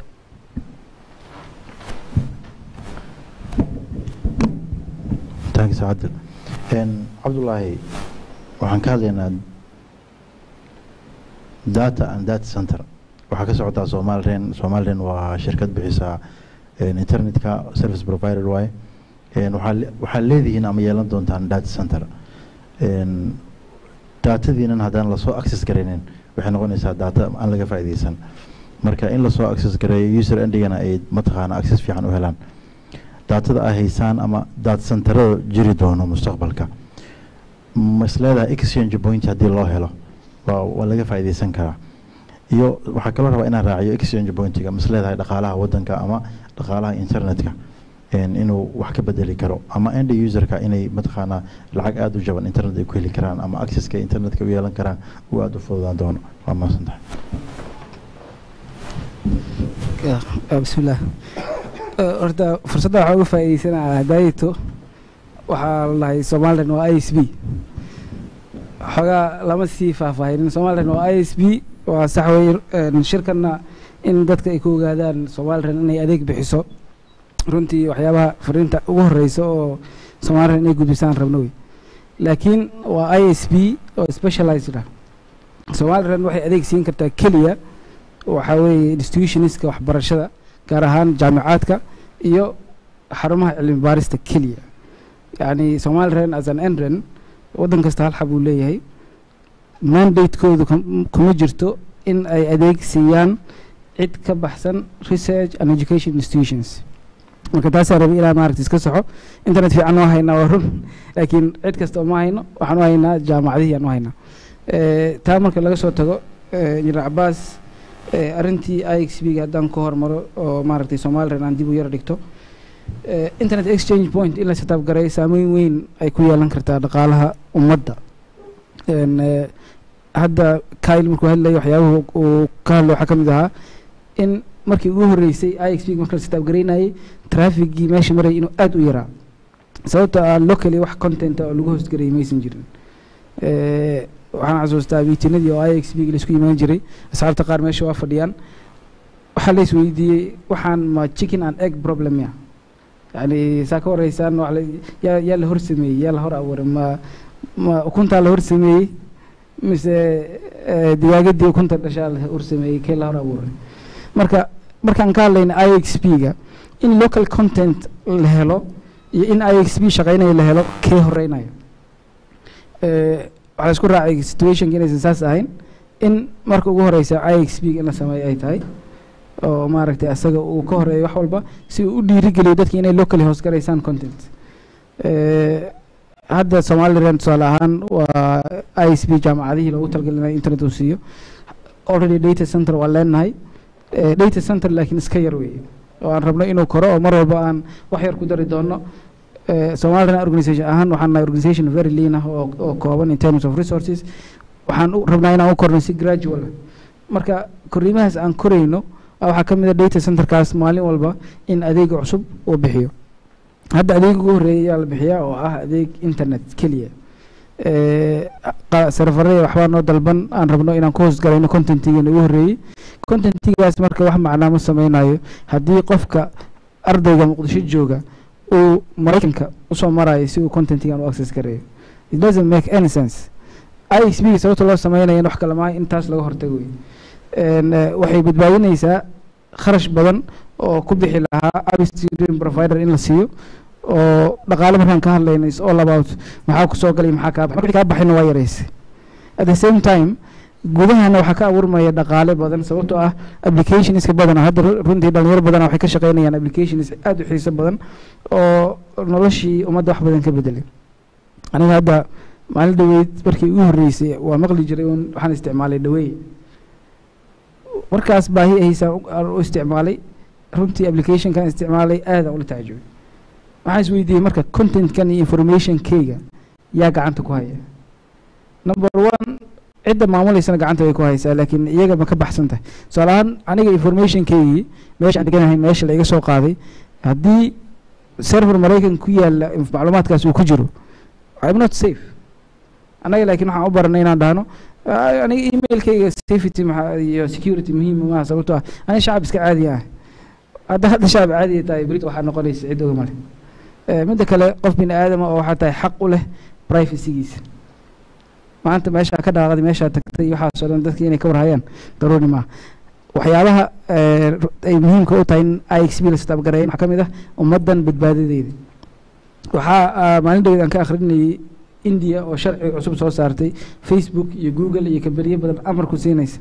in contentiga Facebook dadka u dhashay wadankooda lagu hayo wadanka gudihiisa macnaha polisiga intaas la eg go'aanka intaas la eg la gaaro waxa drive gareynaya wax kale maaha waxa drive gareynaya waxa waaye ummadan mas'uulka laga yahay in la ilaaliyo la badbaadiyo macluumaadka in kala yeelan saama marka IXP gor faa'iidooyin badan u leeyahay oo amni qaran iyo waxa soo marka laga soo tago ta dhaqaale dhalinyaro badan oo hadda applications badan samaysaa jirta locally meel ay ku host garaystaan hadday helaan oo ay ku ay suurtagal tahay in any network oo wadanka dhexdiisa laga isticmaalo laga access gareyn karo wax weyn noqon lahayd hadda starcast ana la joogto starcast IXP dadka sida gaarka uga faa'iidi lahay ka mid ah at this point IXP markay ku xirmaan it means any customer oo any network ku xiran hormuud ha noqoto something ha noqoto adeegaas within the zone si oo maaragtay lacag la'aan ku isticmaali lahaa ilaa xad dabcan exchange iyo heshiis iyo isfaham badan loo baahan yahay inay ka horeeyaan marka waxaan u malaynayaa su-aashaas inaan ka jawaabay dhinaca Somaliland IXP-gan anaga priority noo tahay inaan connected ku noqono waa naga go'an tahay sababtoo ah policies-ka Somaliland ay ku dhisan tahay qayb ka mid ah IXP-gan uu waafaqsan yahay oo ah in open access wax la dhiirigeliyo in contentiga educationalka ah cid walba oo u baahan ay access u yeelan karto jaamacadaha hadda projects hadda Somaliland Bible ku jira waxaa ka mid ah in eduroam service iyo identity federation serverada jaamacadaheena gudaha u sameeyno in maanta arday jaamacadda Muqdisho ka socda simad markuu booqdo uu adeegyada simad isticmaali karo uu resourceski data center Somaliland ka access gareyn karo waxa noo fududeyn kara waxa weeye in IXP-gaas aan ku xirnaano marka waxaan malaynayaa nuxurka jawaabtayda waxa weeye ha IXP-ga value badan uu leeyahay dhaqaalaha wadanka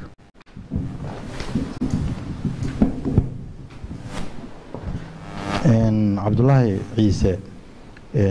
haddii commenty mataqaana ka soo baxay maxamed cabaas wuxuu ka hadlay server inay leeyihiin inay local data haystaan in server VOD ay sameynayaan waxa ay bixinayaan ay tahay IPTV sidoo kale injineer Cadil wuxuu ka dhawaajiyay dalka inay haysto data center inay hadda hoos garayaan exchange pointiga iyo bangiyo mataqaana qaar ka mid ah sidoo kale Cabdullaahi wuxuu ka dhawaajiyay Soomaaliland iyo waxay u taagan tahay iyo data centerkeeda sarfisada ay bixiso marka maxaa kaaga baxay ما سنتهي وحقيقة بحي وحياة فرا بدن أو أنا شخصيا أنا أوين هذا إني صباحين وحنا لقيا أنا وحنا صارنا أرضي وبدن IT ما دام IT أيهن وحنا كلا صارنا لا بقى يبغى ذاك الدون إن عنا وقلنا هذا سوفت وير داتابيس وحيل حريرة قرنا وندوق إنجينيرز هذه مركز أنا هلي كرنو ISP gudaha ku yaala oo dheetadeeda aan gashan karno waasoo ku dhawaajiyo waa sax annaga serverheeno America ku yaala annaga waxaan kaloon digital ahaan aan ku sameynay arday walba ee jaamacadda dhigta ID-giisa wuxuu yaalaa server kale oo hosti ah cost ahaan effective ma aha haddii Muqdisho macnaha markaa joogto korontadeeda iyo reliability-ga internetkeeda ma aha wax joogto ah markii laga hadlaa serverna waxaa laga hadlaa 99.99 inuu yahay on inuu yahay marka waa soo dhaweynaynaa waana fikrad iga maqneyd aniga shakhsiyan waxaan kaloo ren ugu bishaareynaa waa la helaa ardadii Soomaaliyeed ee wadanka wax ku barteen oo shaqadooda qaban lahayd insha Allah marka waa positive sayran ilaani maxamed haddaan ku siiyo fursad kale maxaad ku dari lahayd wallaahi waxaan ku dari lahaa waa inta badan waa la sheegay kule laba wax midda koowaad oo ah in la bixiyo iskuulaadka oo kale waxay wada xiriir la yeesho in xiriir la yeesho sida jaamacadaha iyo kombaniyada privateka ah oo weliba internetka ISP sida anagoo kale in aan xiriir yeelano si aan u ogaano ama aan mataqaanaa ardadaas oo ay ka soo baxayso jaamacadaha ay u helaan xirfadihii tababarkii iyo wixii loo baahnaa marka waxaan ku dari lahaa in ay xiriirkaas ay dhacdo tan kale aan ku dirayna oo marar badan aan arkay waxay tahay dhibaatooyinka ugu waaweyn oo hadda data center aan ka hadalnay in wadanka lagu hoosgareeyo sida son oo dalcom ay already leedahay data center annagana aan processkeeda wadno inaan professional data center aan sameyno laakiin aqabadaha horyaala waxay tahay waxaa arkaysaa dadka Soomaaliyeed sida ay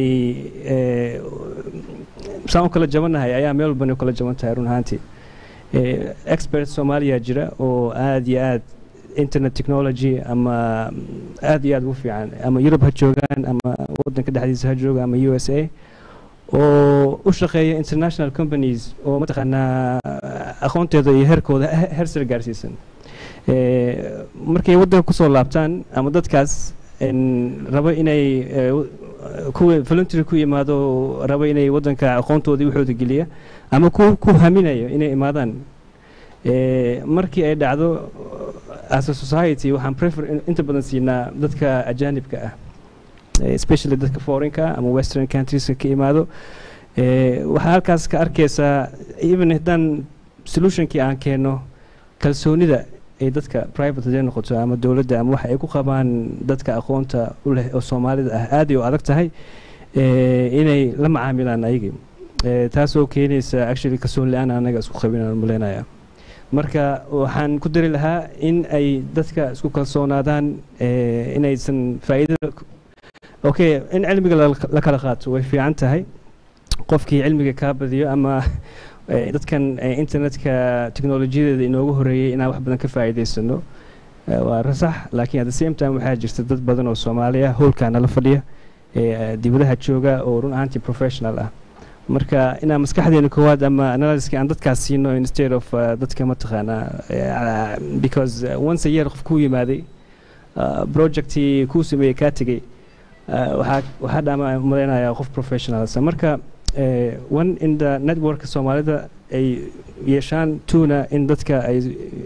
is aaminaan ama isku kalsoonaadaan aqoontooda waxaan ku jirnaa gabagabadii barnaamijkeena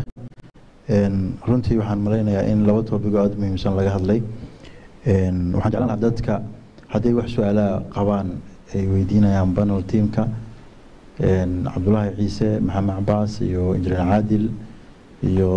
Sarbiixi wax su'aal haday jiraan oo ku soo dhaweynayna waxaa gacanta taagtay laba qof gabar iyo wiil laba wiil iyo gabar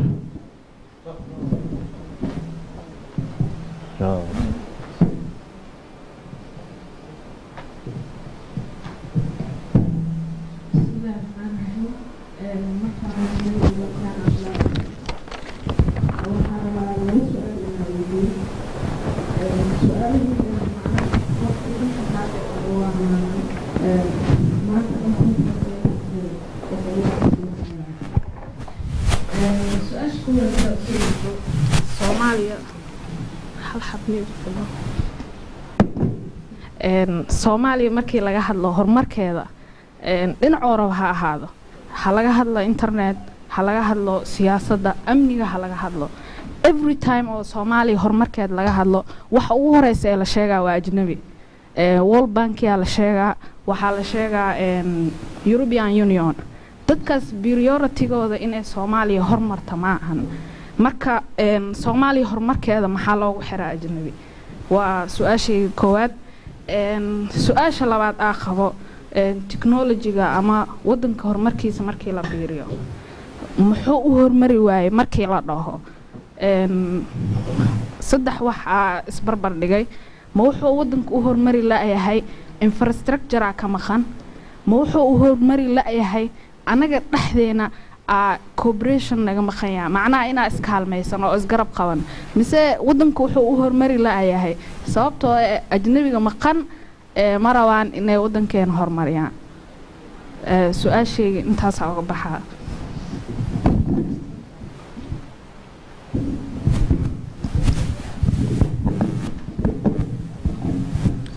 بسم الله الرحمن الرحيم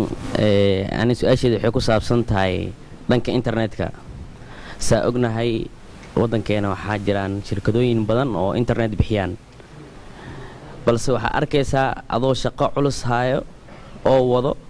وكاجوا سو مرك تانكاس بدن أما distance فوق مركات تكتيد على استعمال كرين محاكينا ما ضد كماش كشقي ما experience جوده ماير mise dad aan xirfad u lahayn la geeyaa shaqadaas su'aasheeda midaas waani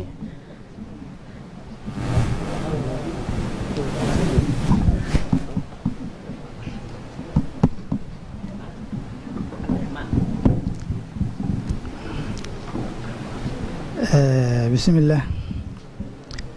magacayga waxaa la yiraahdaa maxamed maxamuud xuseen kaahiye waxaan qabaa dhowr su'aalood laakiin waa soo koobaa maadaama waqtiga nagu yar yahay awgeed ustaad biic daatu wuxuu dhahay markii uu lecture-ka jeedinayay internetka yaa leh ilaa weli su'aashaas aniga waa igama dhaadhicin internetka yaa leh internetka haddii ay qof walba leedahay annaga ma la imaan lahaynin fiber halkan ma keeni lahayn marka fiberkiisa xagee laga keenay su'aasha kale oo igu xigto waxaa waaye annaga hadda daatadeyna amba macluumaadkeena yaa gacanta ku haya ilaan data internetka dhiganaa iyo xogtaas yaa marka privacygeeda yaa is ilaaliyo su'aasha kale oo igu xigta waxaan weydiin lahay ustaad caadil maadaama uu yahay khabiir nagala jooga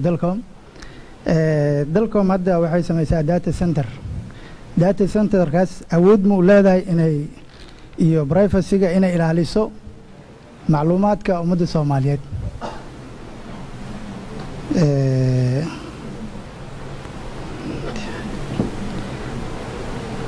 xageesa daatada markaad keydisaan oo yani intee in la eg ayaad awood u leediin inaad keydisaan daatada ummadda Soomaaliyeed waqti kastoo loo baahdo ma la heli karaa daatadaasi aad ilaaliseen ama aad keydiseen assalaamu calaykum waraxmatullahi wabarakaatu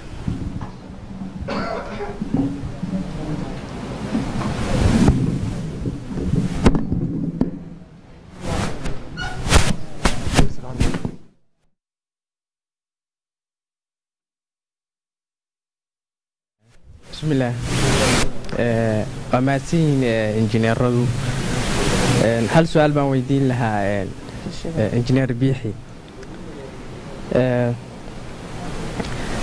Soomaaliland waxay ka qayb qaadataa baa dhahdeen waxbarashada jaamacadaha ba internet fiican siisa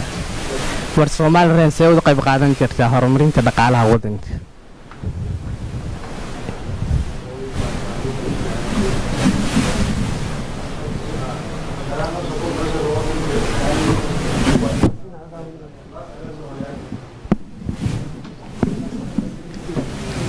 بسم الله الرحمن الرحيم magacaygu waa cabdiwahaab aadan yacquub meesha kuma dheeranayo waqtiga aad u yar yahay waxaan rabay inaan weydiiyo hal su'aal ustaad cadil maadaama laga sheekeeyey IBX horta faa'iidada noo leeyahay waxaa noo sharaxay ustaad biixi markii la fiiriyo sidaan u fahmo aniga IXB wuxuu uu noo qabanaa meeshii aan u aadi lahayn traffic fara badan adduunkaan u aadi lahayn ama internetkana dhex marno inaan locally daatadeena isdhex marsanno oo wixii aan ugu baahnaa saaxiibkayga oo internet kale isticmaalaya ama akoon kale isticmaalaya trafficgii ama waqtigii dheeraa aan ku gaari lahaa inaan waqti kooban aan ku gaarino maadaama marka data center ay samaysay dalcom lana sheegay security problems ay jiraan ma backup kale oo meelo kale u yaala aan waddanka gudihiisa ahayn miyaa jira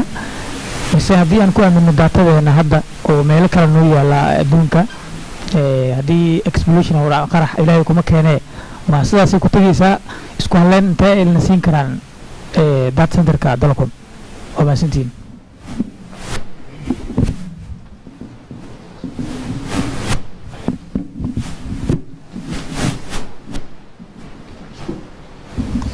su-aalaha waxaa moodaa qaar in la weydiiyey biixi qaarna la weydiiyey caadil qaarna dhextaal ay yihiin macnaha sihaam oo kale waxayna weydiisay su-aalaha soomaaliya horumarkeeda marka laga hadlayo maxaa world bank iyo IMF iyo looga hadlaa waxyaabahaas oo kale waa mataqaana annaga aan waxaan u qabsan karin sidoo kale internetkii iyo horumar in laga sameeyo caqabadaha hortaagan maxay tahay su-aashaas waxaan jeclaan lahaa inuu ka jawaabo ustaad cabdullaahi ciise بسم الله الرحمن الرحيم أنا صدح قيبوض يقابسي سهام تنكوات أو دتك أجانب محا معناها محي أو حرن يهين هرمرك سوامالي سوسمة وحنا ملاينا فكرة دي إذا كليان كهاد لي كرا مرنا لقى مارمي مايو إن لهلو waxaa laga hadlaa waa internet hadda waxaan meeshan isugu nimaanay iyo internet infrastructure soddonkii sane ugu dambeysay annaga adduunyada waa ka dambeynay markayna horena ma lahayn haba yaraatee infrastructure fiican oo backup ahaan lagu kala qaadan karay adduunyada waxyaalaha ay nagu dhaamaan waxaa ka mid ah waddanku marka hore telecom fiican haddii uu leeyahay dhulka la marsiiyo teknolojiya fara badan oo loo isticmaala jira oo ama waan ah ama laan ah labada mid ka mid kii aad u baahan tahay annagu markii horena ma lahayn data oo waxaan ka hadlaa waqtigii dowladda jirtaan ka hadlaa inta u dambeysana haba yaraatee internetka Soomaaliya sidii maalin sanadii ugu dambeeyay waa ka bedelan yahay dabcan laakiin mar walba waxaan u baahanahay dad expertise aan u baahanahay oo banaanka yimaada ama Soomaali ha noqdaano meelaas ka yimaadeen ama ajaanib ha noqdaano annagay laakiin nagu xiran tahay inaan ka faa'iideysano dadka noo yimaada waxaan ayaga uga baahanahay haddii laakiin ay noo yimaadaan oo sidii la rabay loo diro dad aan expertise aan ahayn ayaga loo diro macnaha waa sidii la rabay loogama faa'iideysan waa tan koowaad tan labaad gaaladu waxaan u maleynayaa inaad tiri ayagu waxay kasoo horjeedaan horumarkeena saas ma laakiin waa iska macnuhu waa iska sidii soo ma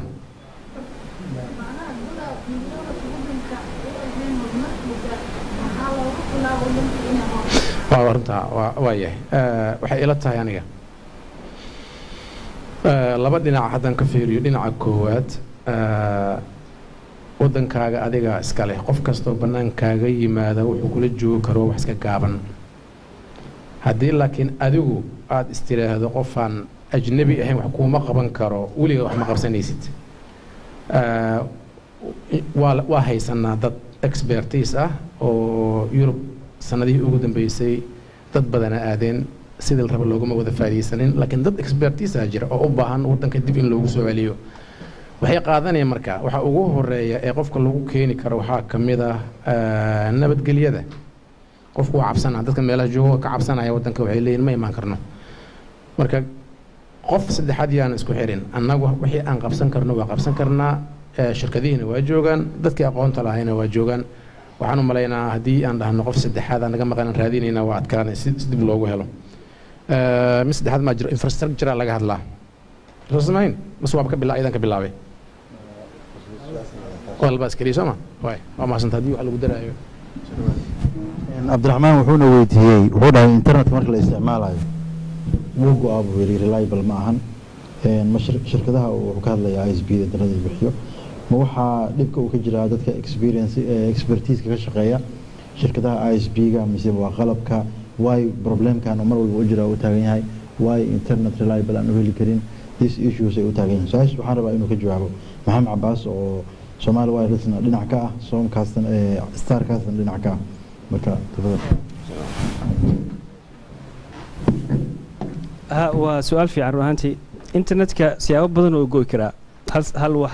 lama dhihi karo sababtaas u sababa internetka wuxuu go'i karaa haddii aysan infrastructureka ama ha noqoto wireless ama ha noqoto cable aan si fiican infrastructureka aan loo samayn inta badan fiber optic oo kale adduunka wuxuu sameeyaa wuxuu u qadaa dhulka la geliyaa annaga waxaan marnaa dusha waxaa laga yaabaa mar inuu gaari meesha iska soo marno oo xismo as a company kama hadlaya aniga laakiin waxaan ka hadlaa not only internet hadday noqoto kuwa bixiya korontada hadday noqoto kuwa meel walbo xamar waa arkaysaa waxaa marka taas waxaa dhici karta inay ku yimaado linki interruption oo internetkii go'o sometimes waxaa laga yaabaa wireless inuu qofkii haysto oo point to point oo isugu xiran yahay taas laftirkeeda waxaa laga yaabaa signalka qofka intuu ka fog yahay iyo meesha uu signalka ka qaadanayo iyo signalka soo gaarayo taas waa dhici kartaa of course waxaa jira Soomaaliya iska lack of experts waa iska jira laakiin company kasta wuxuu isku dayaa mar walba inuu inta awoodiisa 100% uu customerskiisa satisfaction ka dhigo marka internetka with all respect dadka wireless ka bixiya laakiin more secure waxaa internetka ah fiber optic cable-ka because wax interference ma laha waxna ma jiro maaragtay interactionka marka signalka waxyaaba badan la keeni karo oo maaragtay inuu qofka ka baxo oo gurigiisa uu ka tago I hope inaan cover gareeyo su-aasha mahadsantahay hal ku darsan karaa waxyadoo raalliga ah pointigana xoogaa aad yahay aniga waxay la tahay lack of expertise jira aana u badan waxaana ka hadlaa my experience interneta noogu jira 3 bilood oo lasoo dhaafay waxaan la'nahay qofka noo imaan lahay oo shaqada qaban lahay waana shirkada waaweyn ma raba magacooda inaan sheego marka anigu waxaan dhihi lahay cilada koowaad ee ugu horeysa dadkii aqoonteeda lahay ama ma qabanayaan ama sidii la rabo looma tababarin caqabad kale waa iska jiraan laakiin taasaan saar lahay priority waa maasantiin mahadka haye wuxuuna weydiiyey yaa iskale internetka wuxuu kaloo leeyahay haddii internetku annaga aan leenahay waay aan fiber uga baahannahay daatada annaga haddaan isticmaalno xaggee taallaa safemiya marka topigaas wuxuu relevant ku yahay playstationkii biixi asaana laga rabaa inuu ka jawaabo waxaan rabaa inaan raaciyo su-aashii kalada ahayd oo rabo inuu caadil ka jawaabo data centerka dalcom safemiya capacity intee leeg buu leeyahay waxyaabaha mataqaana aad idinkasta mataqaana aad hoos garaysaan gacantiina ay ku jiraan su-aal noocaas oo kale aan way jirtay marka labadaas su-aal cabdullaahi waxaan kala weydiinayaa biixi bismillah internetka yaa iskale wixii ardayda meesha fadhiya horta assignment waxaan rabaa inay soo baaraan injineerada meeshii la fadhiyana jawaabta inay igu caawiyaan internetka sidiisaba hadda qolo gaara oo sheegan karta ma lahan saa ka horeysaan taariikh ahaan meesha ka soo bilowday arpanet buwaagta waa idinku dhigaa malayna introduction to computers chapterka oo networks ka hadlaya any book arpanet wax la dhaho ku qoranta haddaan khaldanayn arpanet department of defense maraykanka iska lahaa fikirka ayagaa soo bilaabay ethernet protocolkii ku soo xigay iyo horumarintiisii maalinta ku xigta research badan iyagaa geliyey lacag badan iyagaa geliyey intii adiga until the last few years leadershipka internetka maraykana gacanta ku hayay markaan sidaan leenahay organizationo badan waxaa jira oo internet ecosystemkan ka hadlaynay qeybka ah global internet ecosystemka waxaa ka mid ah organization la dhaho ican shaqadeeda waxay tahay inay maamusho magacyada iyo lambarada internetka loogu talagalay in lagu isticmaalo waxaa la jeedaa IP addresses waxaa la jeedaa domain name systemska markii la aasaasayay ican maadaama maraykanka uu leadershipka hayay ayagaa maamulaya ayagaa gacanta ku hayay organizationka sharciyan xitaa organization non profit ah oo maraykan u diiwaan gashanaa dood badan kadib iyo si loo dagaalamayay goor dhow oo adiga dhowr sano laga joogo taariikhda saacda ma hayo ayaa si rasmiya organizationkaas looga bedelay inuu yahay organization maraykan oo loo diiwaan geliyay organization caalami inuu yahay marka waxa saas loo sameeyay waxay ahayd waxa laga yaabaa maybe su'aasha noocan oo kale internetka iskale marmarka qaarkood internetka iskale su'aal oo relevant waxay noqonaysaa marka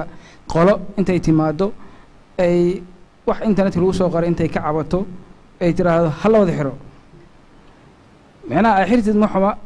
hal qof furihiisa ma haya wixii moogta hadduu hal qof furihiisa ayo xiran karo furan karo waa fiicnaan lahayd laakiin internetku by nature waa distributed system waa baasan yahay maadaama distributed yahay qayb walba oo internet ka mid a qolo gaara maamulkeeda si gaar gacanta ugu haysa tusaale ahaan hadda internetkan hadda fiberka noo yimid landing station meeshan ku yaala fiilo dheer oo soo maraysaa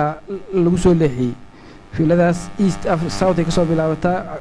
easy cable la dhahaa wuxuu soo socdaa ilaa kor ilaa iyo sudan portskeeda mid ka mid ku soo xirmaayo waddan walba fiiladaas socoto meel kaga xirmaa qolada gacanta meeshaas uu ku xirmaya gacanta ku haysa waxaa la dhahaa landing station keenna waxaa iska leh oo gacanta ku haya oo maamula on behalf of organizationka cableka manage gareeya niman la dhaho dalcom oo saaxiibadeen meeshan la fadhiyaan sanadkanna la sponsor gareeya oon aad uga mahad celinayno dalcom qaybtaasay maamulkeeda gacanta ku haysaa laakiin internetka guud ahaan wuxuu ka kooban yahay routerro ama networking devices fara badan oo isku xirxiran kuwaasaa internetka sameeya internet maxay u taagnayd international network waxay dhahanaa network of networks way that means each network oo internetka ku xiran oo ka mid ah internetkaas weyn waxaa gacanta ku haysa qolo gaar ah oo maamusha taasaa marka waxay ka dhigaysaa in systemkaas distributorka ah cid gaar aysan gacanta ku haynin cid gaar siday doonto aysan u xiri karin horta waxaan malaynayaa middaas saas inooga jawaabay arrinta la xiriirta dhaatadeena yaa haya arrin taabanaysa waxaa weeye privacyga waana issue weyn oo arrimaha internet governance marka laga hadlaayo data privacyga waa number 1 EU da maalin sharci ay soo saartay oo websiteska dowladkooda laga isticmaalayo ay ku wada waajibisay sharcigaas inay ilaaliyaan shirkad walba mar dhexdaas waa aragteena umaleynaa sharciga magaciisa fiican ma xasuusto ciddii xasuusta hay ugu caawiso website walba waxaa lagu soo qoray annagu waxaan compliant u nahay oon ilaalinay oo waafaqsannahay sharciga EU ay taariikh hibil soo saareen magaciisa saasa data privacy waa wax laga hadlayo marka la soo koobo waxa weeye macmiilka systemkaaga isticmaalaya informationkiisa mas-uuliyaddeeda adaa iskale waxay la mid tahay adigoo meherad weyn oo entertainment wax intaa furatay mas-uuliyaddeedii dadka imaanayay meesha entertainmentku imaanayay inta ay meesha ku jiraan mas-uuliyaddooda amniga ayaa gacanta ku haya iskale waa cidda operate garaynaysa premiseskaas sooma marka organizationka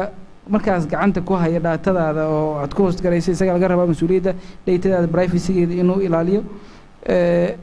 una si cad qaabka dhaatadaada loo isticmaalayo xitaa uu sheego mid waxay tahay policy midna policygii fulinteeda wey policiga caadiyan waxa best practice ah haddaad website operate garaynayso tusaale ahaan users aad information ka aruurinayso pagekaaga waa in laga helaa qayb ay ku caddahay informationka customerka aan ka ururinayo waxaa weeye sidanaa loola tacaalayaa waxaana loo isticmaali doonaa waxaan looma isticmaali doona iyo wix la midka burito waxaa jira topic oo data privacy engineer libana ku qorana umalaynaya arrin very important way internet governance ayna soo hoos gashaa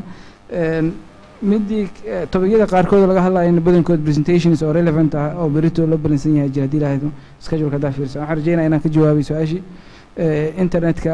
waxaa iskale ciddii device public ah internetka ku xirata oo public IP address isticmaalaysa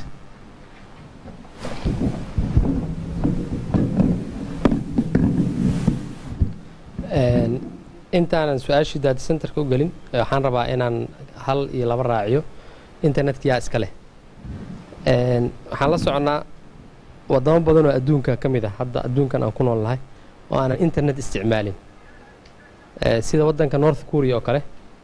iiraan oo kale oo mararka qaar internetka laga xiro waxay isticmaalaan internet oo local ah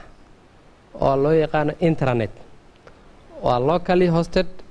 oo qof walbo iiraani ah ama qof walbo north korean ah waxay awood u leeyihiin inay ayaga wax isu diraan ayaga inay email samaystaan even some of them waxay leeyihiin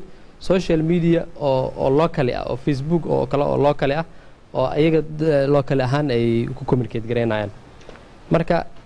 maxaa la dhahaa internetka marka waa wax oo qof walba wuxuu leeyahay intuu ku darsado security-gana security-gaagana qof walba waxay ku xiran tahay qofka u dhiibatay hadda Facebook security-geeda oo kale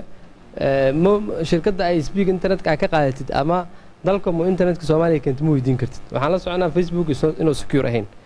oo hadda intaasoo qof oo 60,000 oo qofooda laga jabsaa xogtooda 50 milyan miya aqaan dad badan 60 milyan executive figure ma xasuusto oo xogtooda maxaa la dhahaa la ogaaday ama maxaa privacy-gooda lagu xadgudbay marka qofka wax u dhiibatay ku xiran tahay inta badan annaga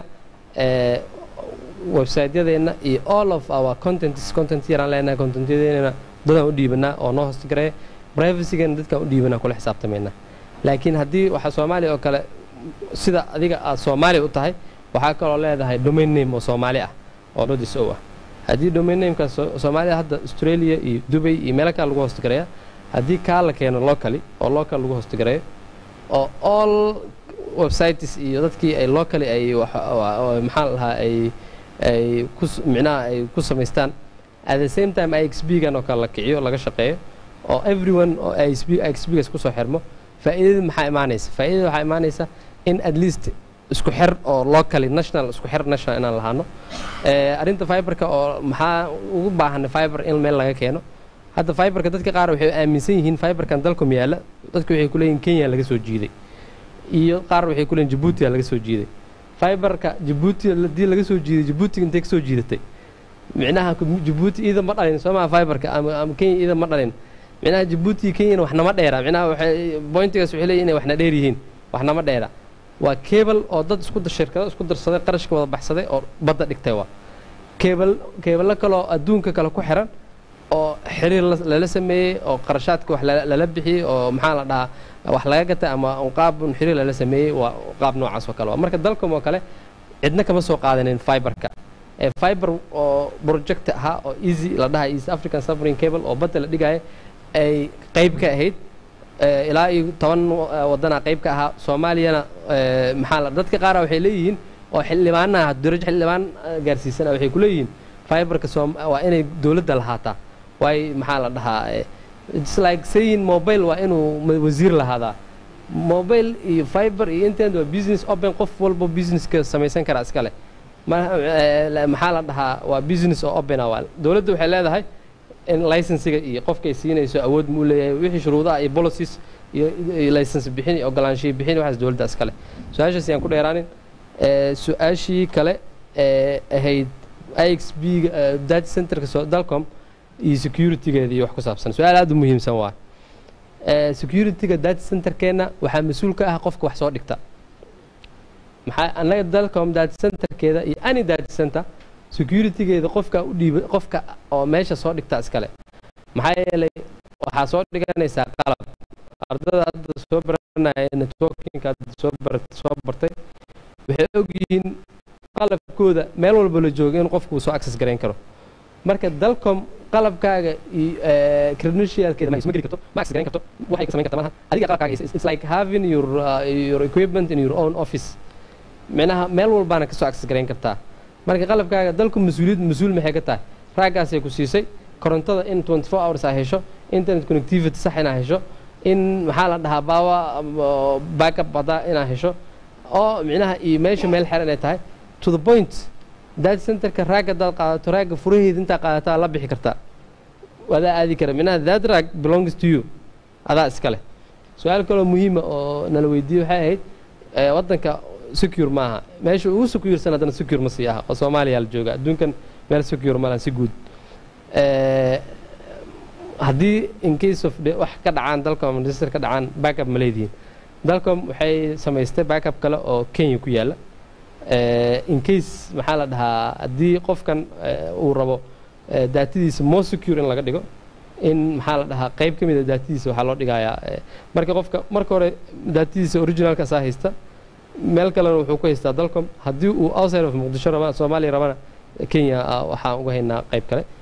arrintii ustaad cabdiwahaab buuna weydiinayay IXB-ga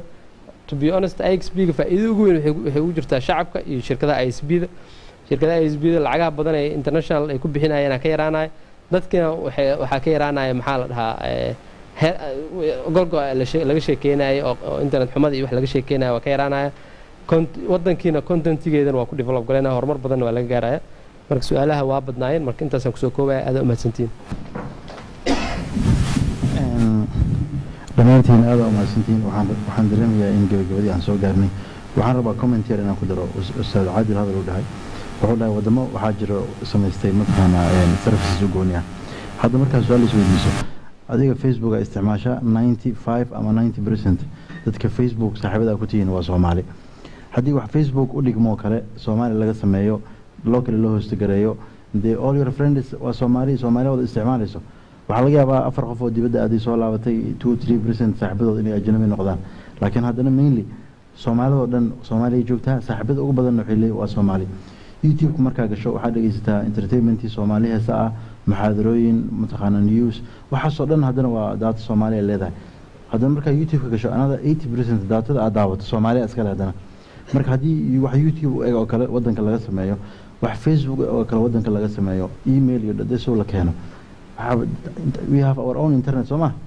wax kale loo baahan yahay ma jiraan macna waxyaabo yaryar oo Gmail iyo waxyaabo yaryar la isticmaalayo which is 15% laga yaabo inaan banaan ku aadno marka guud ahaan session-kan meeshan ku soo koobayna waxaan rabaa inaan mar kale u mahad celiyo Cabdullaahi Ciise oo ka socdo ama ah madaxweynaha jaamacadda UCT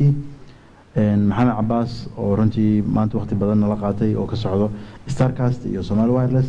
injineer Caadil oo runtii asagana waqti badan la qaatay oo hadda magaca Somnog iyo dalkan ku hadlaya iyo injineer Cabdullaahi Biixi oo runtii presentation ku lahaa waqti badan la siiyay oo ku hadlaya magaca Somaliland dhammaantiin waa mahadsantihiin su'aalaha ka jawaabteen iyo waqtiga la qaadateen thank you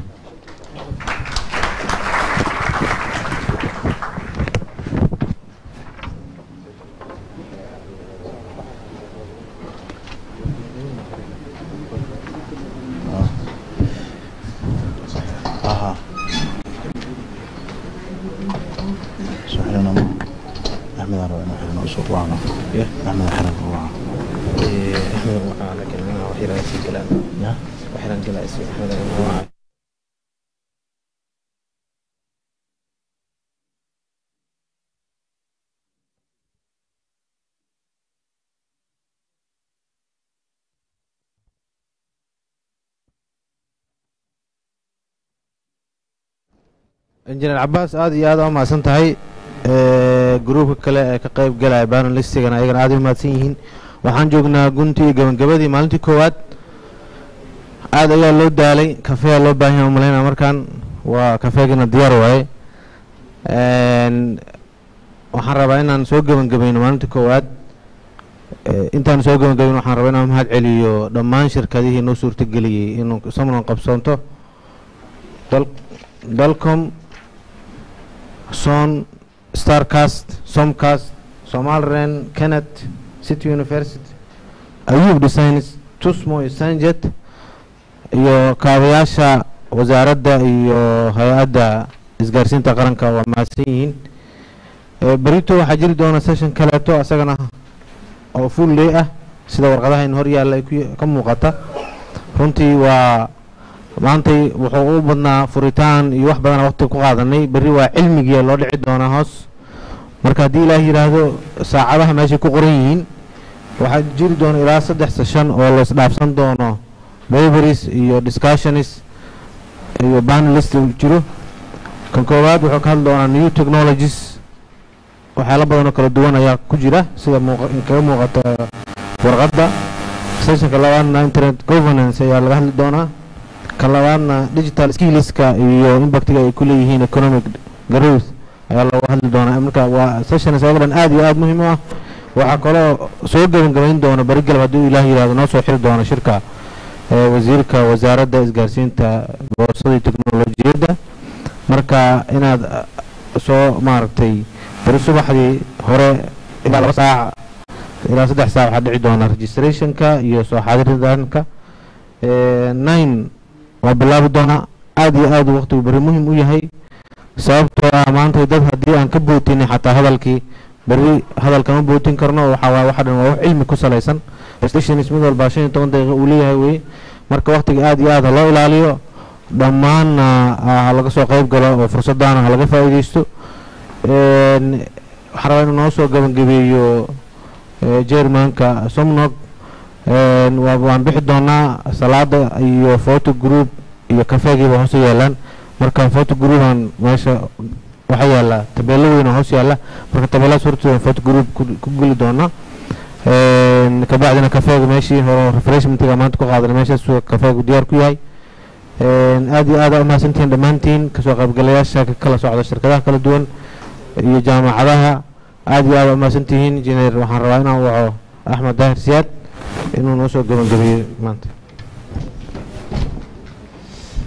بسم الله الرحمن الرحيم انجينير آدم ما تنتا وحمل أنا ماشان قطب الضمب إيو ورد مكوب بنانا وحن ربعنا عن كلي وما دعليو لما مرت الشرفته إيو انجينير هذا إيو أصحاب تسيدا هبسميدا أو قيب قادني سدودا دي أنا لهاي انجينير دي كقيب قادني إيو مرت الشرفته دي سنة يصير بريتو طبعا ومالن آد مهمة أو توبيجي بدن إنه هرسين وحرجينا إنا دمانتين إما دونتين طبعا sida jadwalka noogu taalana waxaa noo soo xiri doona wasiirka boosada iyo isgaarsiinta marka maalintii koowaad sidaas inoogu xiran tahay aadaan u mahadsantihiin